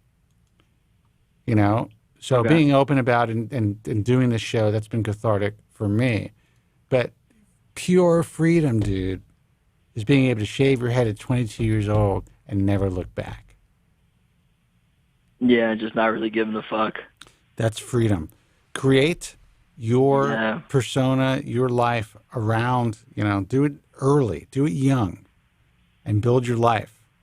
And by the time you're 30 years old, you're making some real coin. I don't know if you're making money now or not, but not really. I mean, I'm studying for law school, so yeah, everything's going. I plan to be making decent money at some point. Everything's going to fucking change, man. Everything's going to change for you. So, for sure, concentrate. Fucking just get in the gym if you're not in the gym already. Work on your body. Yeah, no, been on that. Yeah, concentrate on your life. You have a girlfriend? Not at the moment, no. All right. If you shave your head, you probably will. Yeah. Glad to hear it. Go to the gym. Get jacked. Yeah. Go ahead, man. Okay, so like in terms of like me wanting to keep my hair in my 20s though. So can we talk about some viable solutions to that? Because like I could shave my hair right now today, feel fine about it, and like that's all good and well, but I would prefer to like keep my hair throughout my 20s without it looking like it's thinning super badly. That would be like I would prefer my preferred route. I would prefer to live on an island and have a boat that would take me anywhere I want when I want it, but I can't have it. You're not taking finasteride. As impossible as that. It's only possible. There are things you can do. It's only possible if you decide to take medication. Yeah. And I'm on minoxidil right now. Yeah, it's a Band-Aid, dude, in my opinion. It's not. All right, so what if I went back on finasteride with minoxidil and had like a PRP treatment? Would I see like results from that? Hold on, let me get my crystal ball. Hold on. Dude, we don't fucking know. We don't know. Yeah, I have no fucking clue, dude. Yeah, maybe you will. Yeah. Maybe you be one of the guys that, you get PRP and exosomes, and boom, you got your hair, you got it for a decade, and you're good. Or you threw away $10,000. You're taking medication. How was it on? How were you on finasteride to begin with? Like aside from the perception that you were having trouble in the bedroom, what was it doing for your hair? Was it helping? I think so. Yeah, I think it was. Okay. Well, it might help you again. It might, like if you could keep your hair where it is for 10 years, would you want to do that? Yeah, I mean, a little bit more density in the hairline would be great, but if I could keep it right where it is throughout my 20s, that'd be nice. That's a real possibility then. If you're looking at, if you're being reasonable and you're not like, okay, I got to grow my hair back, and I'd be happy just to keep what I have, that is within the realm of possibility. Okay.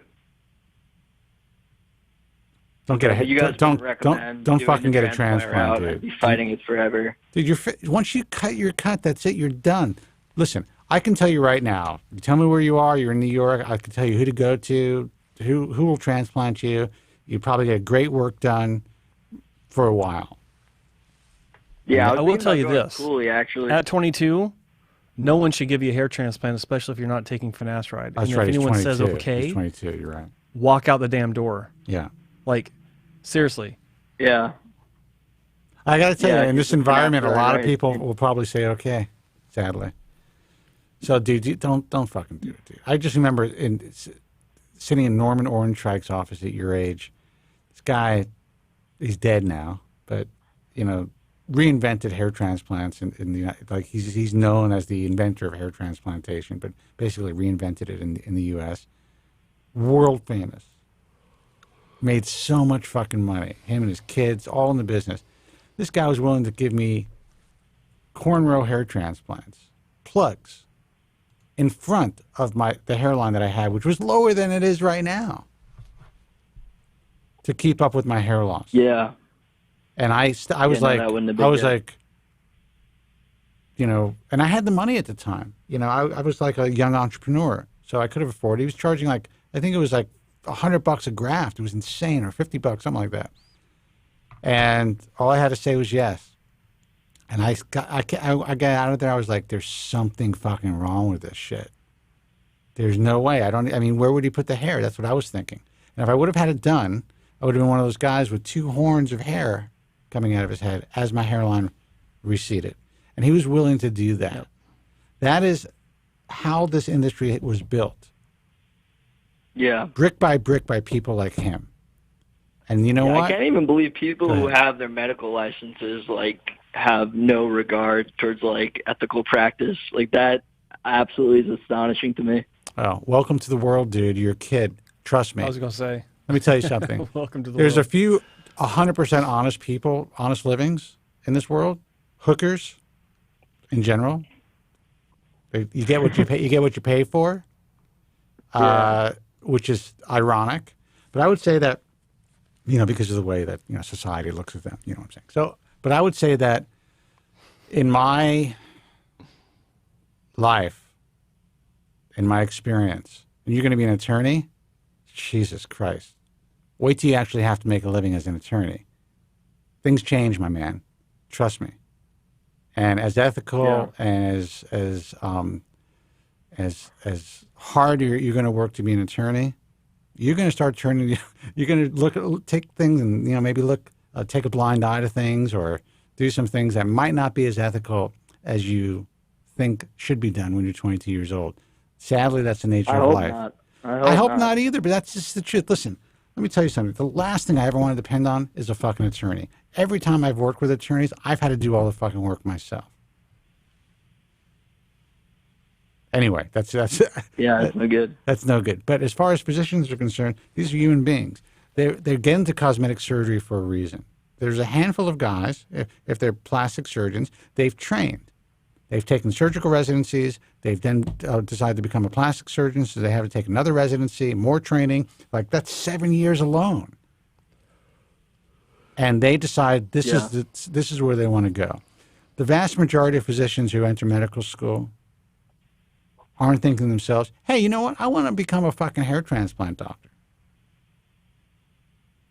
So there's a reason for it. Some guys really take to it. They really love it once they get involved. But usually it is a way to get out of conventional medicine. And some people, again, they're incredibly ethical, luckily, but there's a lot of people who just get into it for the money. Yeah. So that was a long explanation, but I was doing it for not just for you, but for listeners as well.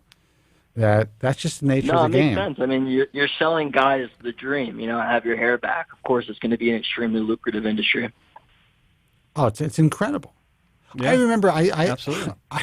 I did a talk at a plastic surgery conference, and I was telling people, essentially physicians, that they get into this, if they don't take it seriously, they could fuck up their practice. But if they do it right, they can make millions of dollars a year. And I never forget the guy who was on the panel. He's well known. I'm not going to say his name. He's also a hair transplant surgeon. I heard him say, Why is he telling people that they can make millions of dollars? Now, everyone wants to kind of keep that close to their vest, but that's the nature of this field. So, yes, you got to be careful out there. I'm glad you decided to make this phone call because in your mind, even though you've listened to the program before, you've done your research, you thought that maybe it was a possibility to have a hair transplant and not have to deal with it for the rest of your life. That is not a possibility. Yeah, I just Once you thought start, that I you could can't get, stop. like an FUE procedure in my 20s, and then I would have very minimal, if any, scarring, and then I would just be able to shave it. But, you're telling me the back of my head is going to look like, a freaking, I don't even know. At the very least, it's going to be speckled, meaning that if you ever get sun on your scalp, those areas will not tan. There'll be discoloration. At the minimal, it'll look like you have some sort of a skin issue. And even if we're wrong about this, you don't know. Like, there is a very good chance that what Spencer's saying would be true. Like, there's maybe a chance that you would be happy with the outcome, but you don't know. So the question becomes, what will you do then? Like, if that's what your plan is, like if you're 22 now, you're like, you know what, fuck it, I'm going to do it. In 10 years, if I lose more hair, I'll just shave it and I'll move on. I'll just rock the shaved head look. 10 years down the road, you've lost your hair, you want to shave your head, you do it, and then, oh shit, now it's completely visible, and your plan that you started 10 years before is completely up in smoke. Now what are you going to do? Get a wig? Start to desperately fight your hair loss after you've already shaved it and lost enough to where you decided to shave it to begin with, and try to hang on to every little strand of miniaturized hair on top of your scalp for all of it's worth. Like, then you become desperate. You don't want to be that guy. Yeah, that's definitely not the route I want to go. You don't want to be that guy. All you have to do is go on to the practically defunct online message forums. I mean, we keep All Truth Talk going. It gets a lot of traffic. People still want it, but it's a world that I usually tell people to stay away from, even though I have a forum. But you'll read story after story, and we've been in this industry for so long. The shit that we have read over the years, it's fucking heartbreaking. And like I say all the time on this program, constantly, even, I founded the IHRS for a reason, but even if you go to the IHRS and start to do your research there and find a physician, you can still get fucked up, and it happens every year. There are several patients who are unhappy with their surgery. That's the way that is. You cannot find the clinic that doesn't happen in. I was speaking to a really well-known guy just, 2 weeks ago. Had his first open complaint online. This guy's been doing hair transplants for 15 years. Very well respected. This guy went off on him. Very unhappy. He doesn't know how to handle it. And I'm like, you're lucky it's just one. This guy's a stellar track record. But this particular guy believes his life was destroyed because of this doctor. And it's possible that it was. And it could be a lot of possibilities. One is he just didn't have realistic expectations, or shit just went wrong. And then obviously clinics only display their model patients, so they put up this image that, everyone who gets a hair transplant is going to come out like, the photos and videos that we have. When's the last time you put out a fucked up selfie, dude? Yeah. Exactly. Yeah, you're only going to, show your best side. Yeah. I only take off my pants if I have a little blood happening. That's it. If you know what I mean. There's a reason the service department is in the back of the dealership, not in the front of the dealership. Hey. Yeah. Yeah. I just made that up. That's fucking great. Good analogy. Yeah. Another Tillman gem there. Yeah. I like that. That worked. TM. So, yeah, dude, all I can tell you is don't get a hair transplant. You're not a candidate for it. If you actually think you can look good with a shaved head now, do that. Or, speak to your physician about, getting back on medication and giving that a shot just to keep what you have. Yeah. Okay, so if I want to get back on finasteride, do I have to go to like a specific kind of physician, or can any physician prescribe me finasteride? It's tricky now because of all of the stuff that's online. There's a lot of physicians who are actually concerned about prescribing finasteride unless they're in the hair business and understand the drug. There's also companies. Okay. There's companies where you could, Hims or Keeps. They all sell finasteride online, and you have a telemedicine appointment with a physician. That's a possibility. But also know that once you're work with a company like that, you never know if they're changing their generic. So you can be doing really well for a while, and then they decide to get a different generic from a different company because they got a good deal on it, and that's the drug that you'll be getting, and then you may have problems with it. So I would much prefer to get it prescribed by a physician, not go the subscription route or whatever it is. Yeah. You're in D.C.? I'm sorry, you're in New York. No, I'm in New York City, yeah. Lots of doctors in New York. You can go to the IHRS, ihrs.org, check them out. You can even get a consultation for a transplant. Let's just see what they say. Let me know if they say that they'll give you a transplant. And don't be afraid to pay for the consultation either. Yeah. That means that you'll pay attention. But also say that, you really want to be counseled on getting on finasteride. And wait, but why would I pay for, or why would I even go to a consultation for a hair transplantation if I'm not growing the hair transplant route? Well, first of all, if you're going to go in to have a consultation to a hair transplant surgeon for your finasteride, you might as well see what they say about your scalp. Yeah. So they're going to check your scalp. They're going to give you a full assessment, and you can ask them questions about a potential transplant, just so you have it in your head. But if you're going to sit down, I have a consultation booked right now with Dr. Cooley. Okay. Have it. But here's the thing, Dr. Cooley is not doing the consultation himself. He has some kind of associate doing the consultation. Ask him. Say that you're interested. Go ahead, Joe. I was going to say the reason why is because Dr. Cooley is in surgery all day. And this is common with. So that's like a normal practice. Yeah. Well, no, not really. A lot of times, if the doctor isn't so deeply involved in the surgery, he'll have a lot more time to do the consultations. But the clinics where doctors are doing surgery themselves, they will have these consultants that you'll see first, simply because if a doctor was to spend his day doing consultations, then he doesn't have time to do the surgery that people are coming to see him for, right? I mean, people like Dr. Cooley, people like Dr. Verona in Southern California, different doctors. They don't fuck around. They are there from morning till night, and they're involved in at least 90% of the surgery. And so they just don't have time to sit there and have a consultation with 5 guys in a row that just want to know about Propecia or talk about their Propecia problems or whatever. And it's super common.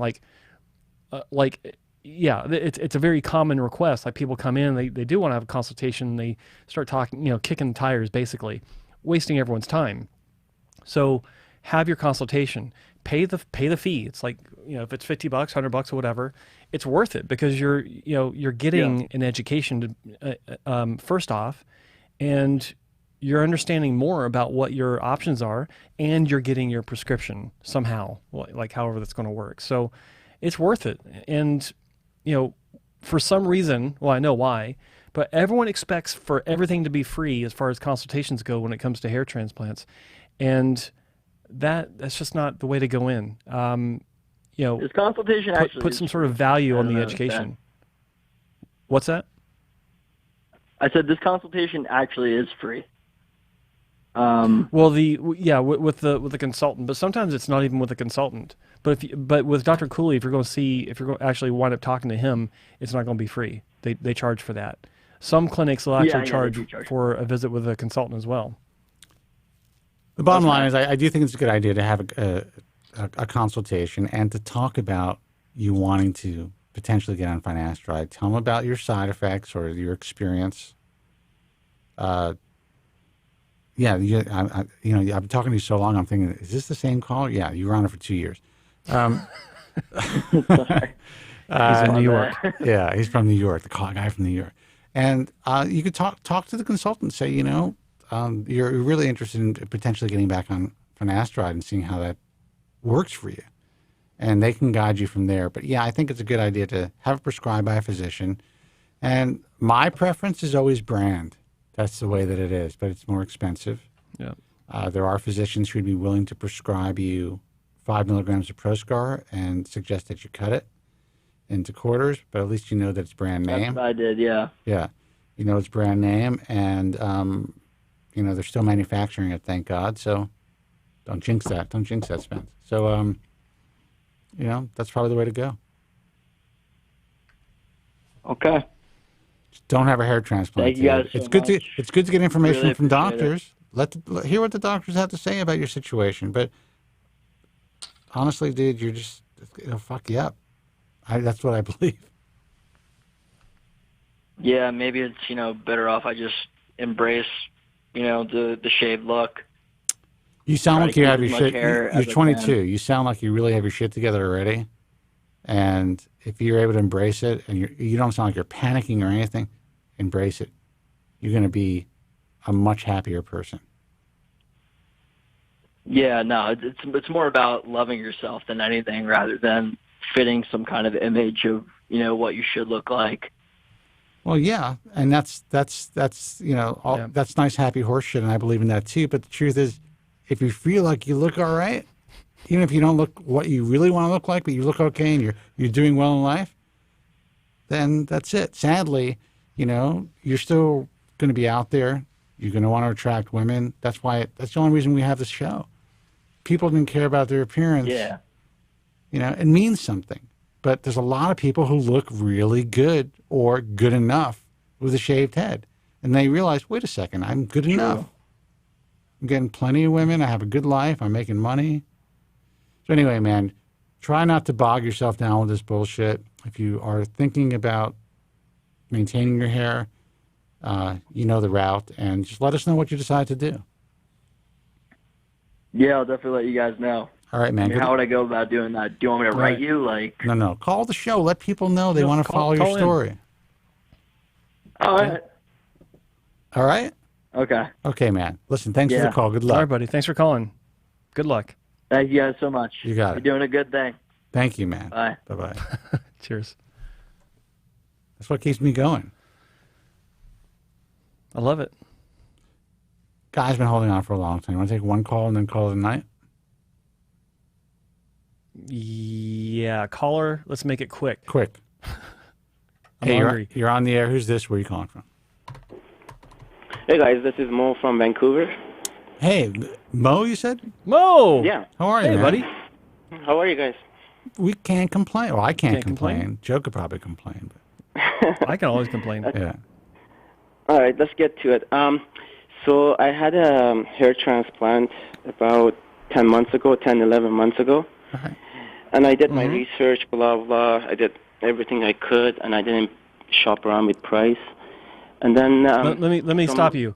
You live in Vancouver, and you flew to Turkey. No. Okay, good. Okay, so... Keep going. I had about 4,000 scraps. I was a 3A. Oh, I already know where you went. Yeah. And then, Lord behold, it just didn't. Something went wrong. It's not dense enough, and there's holes all over the place.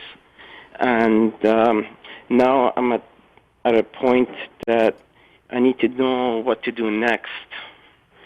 All right. Well, you sound You sound upset, and I could hear it. And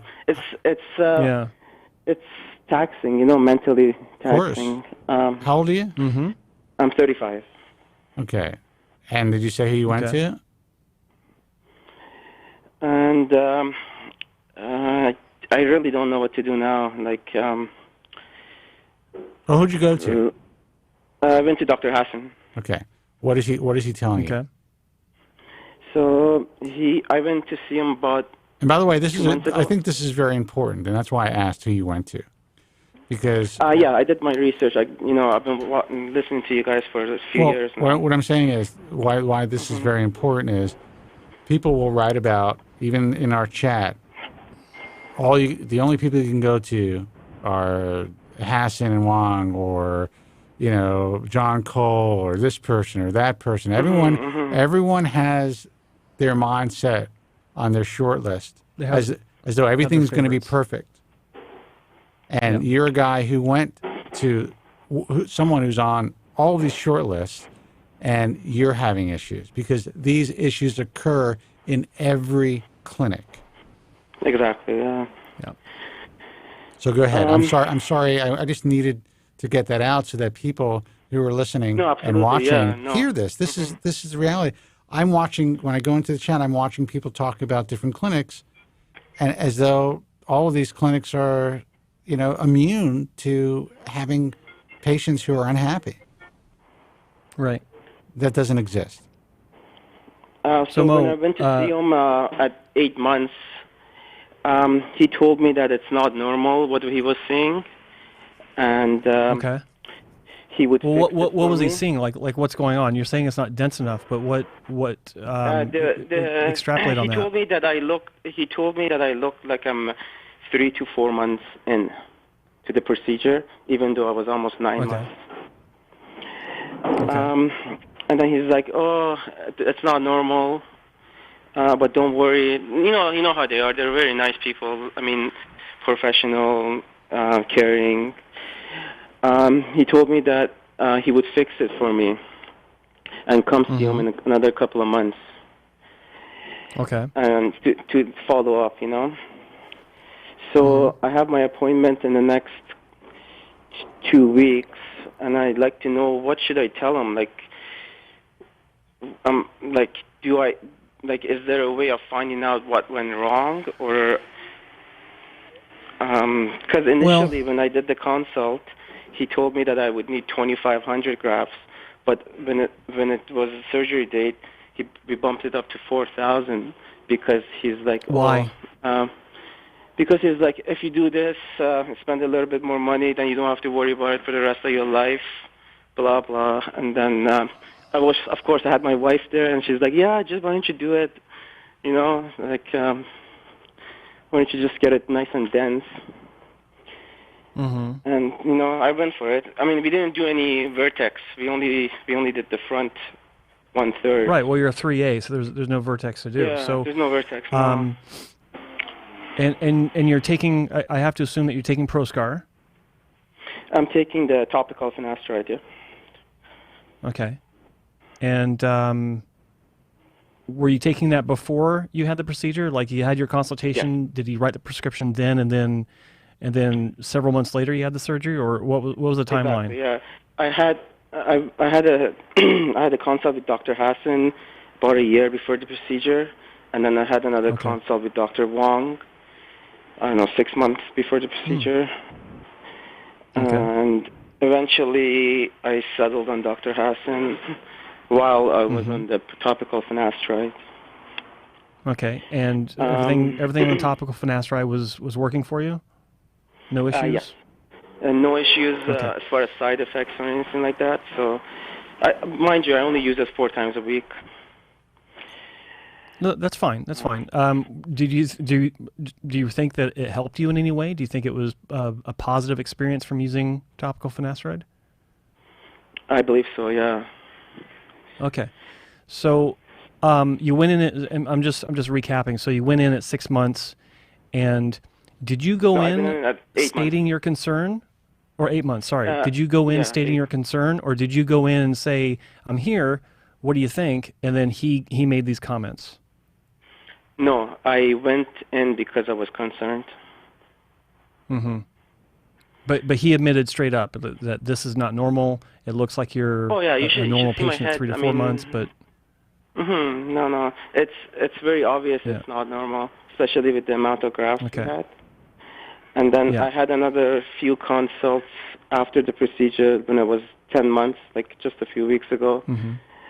And the doctor, like Dr. Erica, told me with different clinics. Yes. Okay. The Equinox clinic in India. He told me that they put in too many grafts. And that's why the density is not there right now. And then another doctor, oh no, he seemed pretty arrogant, so I don't want to really name him. And then he's like, oh yeah, they totally fucked you up. And I think I know who it is. This is a guy in the South? Yeah. Yes, of course. It starts with a W, yeah. And then, you know, like, it's not like I went into this blindly. I did all the research I could, and, you know, I called you guys a few times too, but now well, I'm and at a that's point the that I thing. need to... It doesn't, look, this is just, you're just a great example of why it doesn't matter how much research you've done. Like, obviously, you picked a world-class clinic. You picked a world-class doctor. I know Victor like the back of my hand. I know how he thinks. I know how he does things.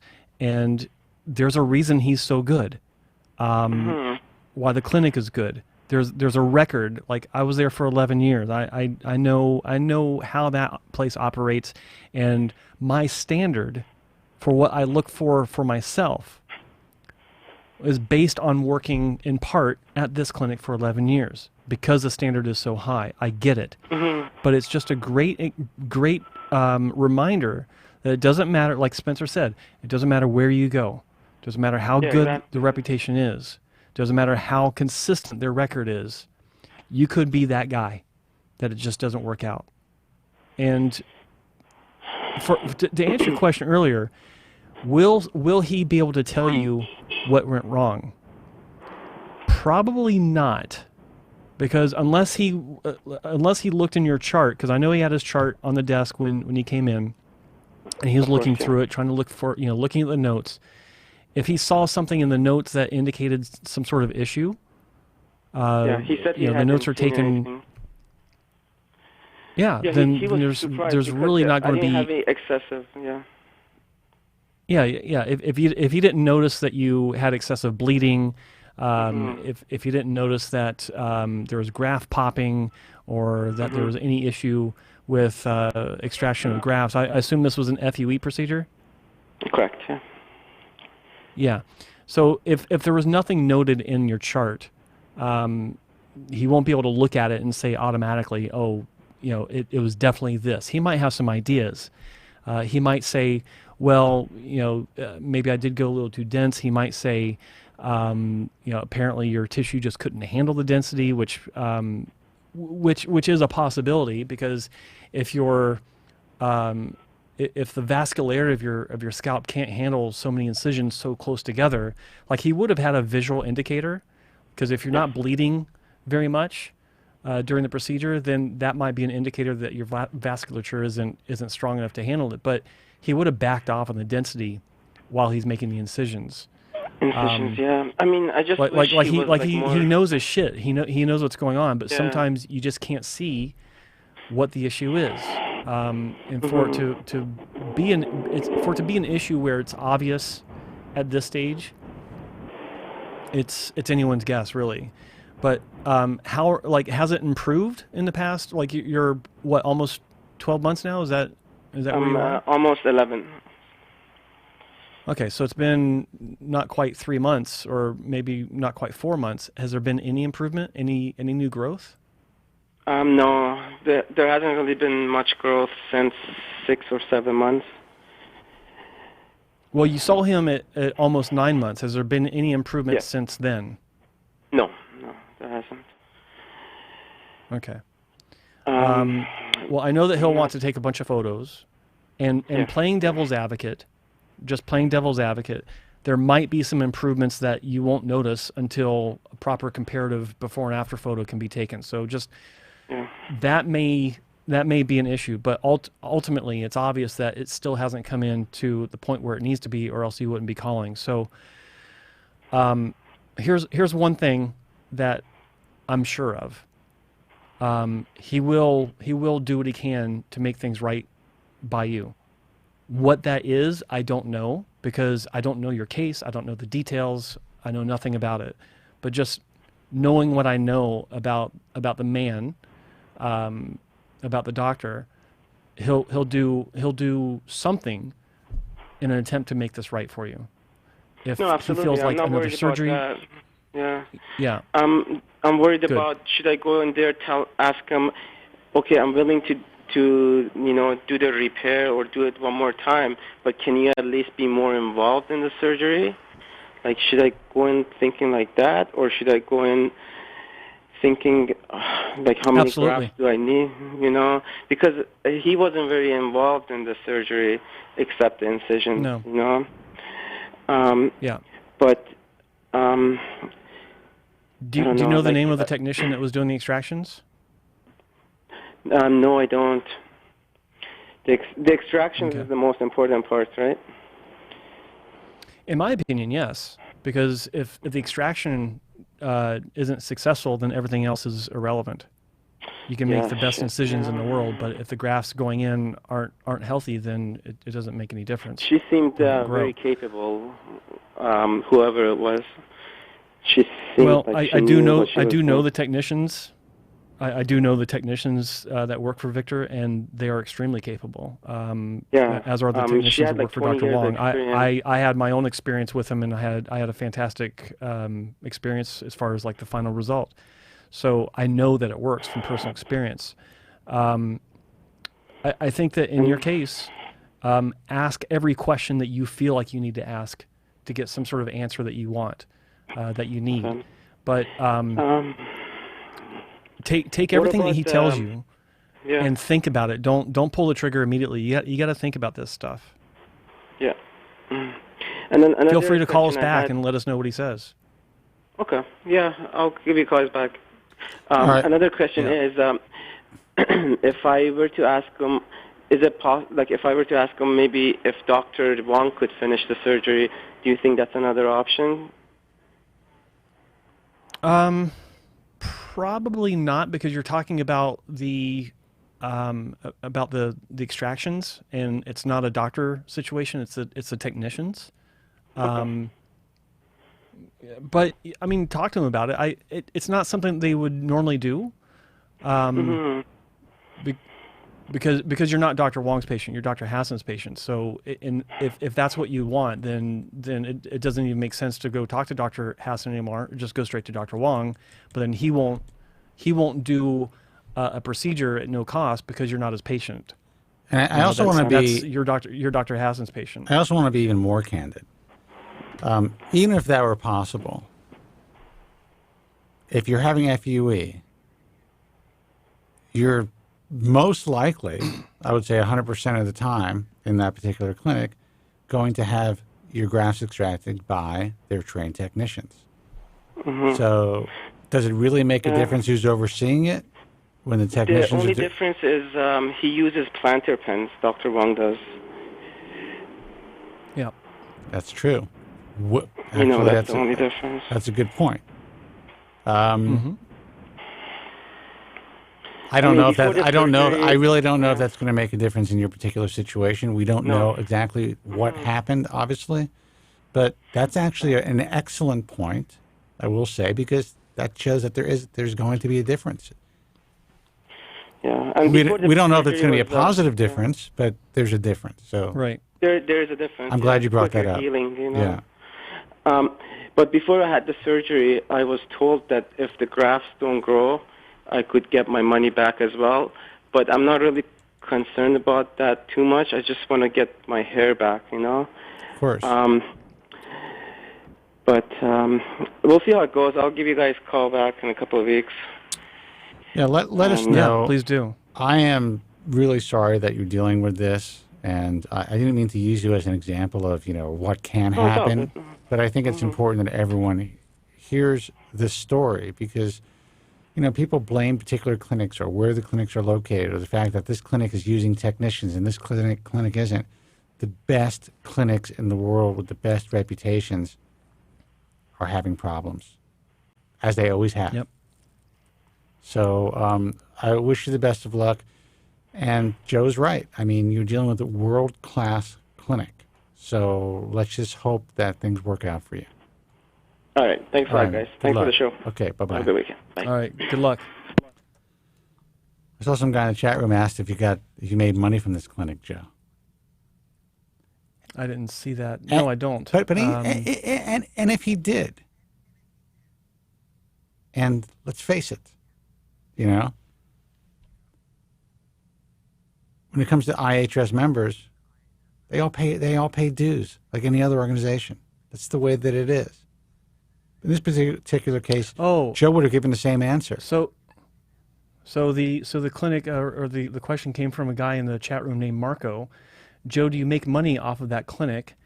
And then he says down below, can you imagine the critical review this would be if this was not one of Joe's recommended clinics? That's what kills me. No sense of balance due to conflict of interest. Well, first off, Marco, I do not make any money off of this clinic. Zero. Dr. Wong is on my list because he's my doctor, and I'm extremely happy with what he's done for me. I don't make a cent off of this clinic. I did, full disclosure, I had a free procedure with Dr. Wong last year, as I've always had with Dr. Wong, because it's just the way it works out. But I have it wasn't a quid pro quo. Agreement. Yeah. No quid pro quo. And I have no relationship whatsoever like that with Dr. Hasson. So my critical review is exactly what I would give anyone, whether they're paying me or not, simply because what I said about this situation applies to every situation. It doesn't matter how good the record is of any clinic. Shit happens, and every clinic has patients just like Mo that just called in, where for some reason the grass didn't grow. I would say, Marco, the questions are fair, but to make assessments and judgments that there's any type of a conflict of interest, even if he was getting paid, and that's really old world, old school thinking. I have to say, you know, if people really understood how the industry worked, that wouldn't even come up. Because, first of all, Joe's been around forever. Joe will only work with people who he knows are providing the best possible outcomes, and that's what's key. To provide people with the opportunity to make better informed decisions with whatever group they're looking at. Sadly, most people don't have the courage to narrow it down, and that's what we've done for years. It's not easy. And trust me. That is one thing that you will find actually with, you know, go on YouTube, and anyone that has any sort of relationship with a clinic, I guarantee you they won't be critical in the least of their own, of any clinic they work with. Not in the least. This is the only place you can come where if someone goes to one of the clinics that do pay me, say Shapiro Medical or the Maitland Clinic or wherever, if they have a bad result, we're going to talk about it. And can you imagine anybody online saying not to have a hair transplant? It doesn't exist, dude. Doesn't exist. It doesn't exist. So that's why it's not. I just find it's just so old school. It's like so backwards thinking at this point, especially if. And no offense, dude. I mean, it's not uncommon. So it's not. I'm not just. You just happen to ask the question, Marco. It's not an uncommon question. But if you really think about it, any critical thinker would be like, wait a second. It's probably a lot more difficult for these guys not to work with physicians. Because I'm going to be completely candid with you. Everyone, for the most part, wants to work with me. I can open my doors and have 1,000 doctors. Period. Not allowing them to be a part of things has caused me a hell of a lot more problems in my career than having complaints from some of the doctors who have been a part of what we do. And that's just the truth. So I thought I would put that out there. That was good. Yeah, you know, I understand the questions. So I'm just trying to be as candid as possible with everybody. No, I appreciate it, but it's also the line of questions that he's throwing. It seemed like he was pushing into it a little more than most people. But I mean, it's fine. But on that note, we need to wrap up. I need to get out of here. So I can't talk about this anymore. Yeah. Got to go. All right, I got to go too. And dude, it's not an insult. No one's taking it as an insult. I certainly don't. I just think it's important to get the information out there. Guys, until next time. Joe, first of all, thank you so much for the show. Yeah, no worries. My pleasure. Your internet held up really well today for the most part. I was going to say, yeah. Well, I think it's your end. You're bragging about how big your upload Oh, no. was. My download went down to less than 100. I was watching it. Oh, well. So, all right, guys. The website's hairtransplantmentor.com. That's everything Joe Tillman. Learn about him. Understand who he is, how he ticks, why he does what he does. He was fucked up just like a lot of you. And he came back, lived to tell the tale, and as they say in the UK, and has the T-shirt. Yeah. I always kind of found weird, but I guess I get it. TheBaldTruth.com, archives of this broadcast. International Alliance of Hair Restoration Surgeons, IAHRS.org. Check out Joe Tillman's personal YouTube page. A lot of you guys are watching the show on that page. So if you're not, and if you're watching through GFQ or listening on iTunes or wherever else the show is airing currently, check out his page at youtube.com/hair transplant mentor, and please subscribe. Ring the bell to get notifications, or click the bell to get notifications when we are live and when Joe uploads a new video, which we didn't even talk about today. It was a great concept, which we'll talk about next week, and I'm glad that it's getting a lot of traction. The American Hair Loss Association is AmericanHairLoss.org, and that is it. BaldTruthTalk.com. If you want to go to a forum, check it out. How's that for promoting something? If you really want to go to a forum, check out BaldTruthTalk.com. Until next week, guys, or next time, stay strong. I'm sorry, Jesus. Until next time, fellas, be strong, God bless, and thank you so much for listening. Have a good night. Thank you very much. I'm sorry for any inconvenience you may have been put to prior to the program, and I'm glad you enjoyed it. And if you could now leave by the exits at the rear, that'd be splendid. Thank you. Good night.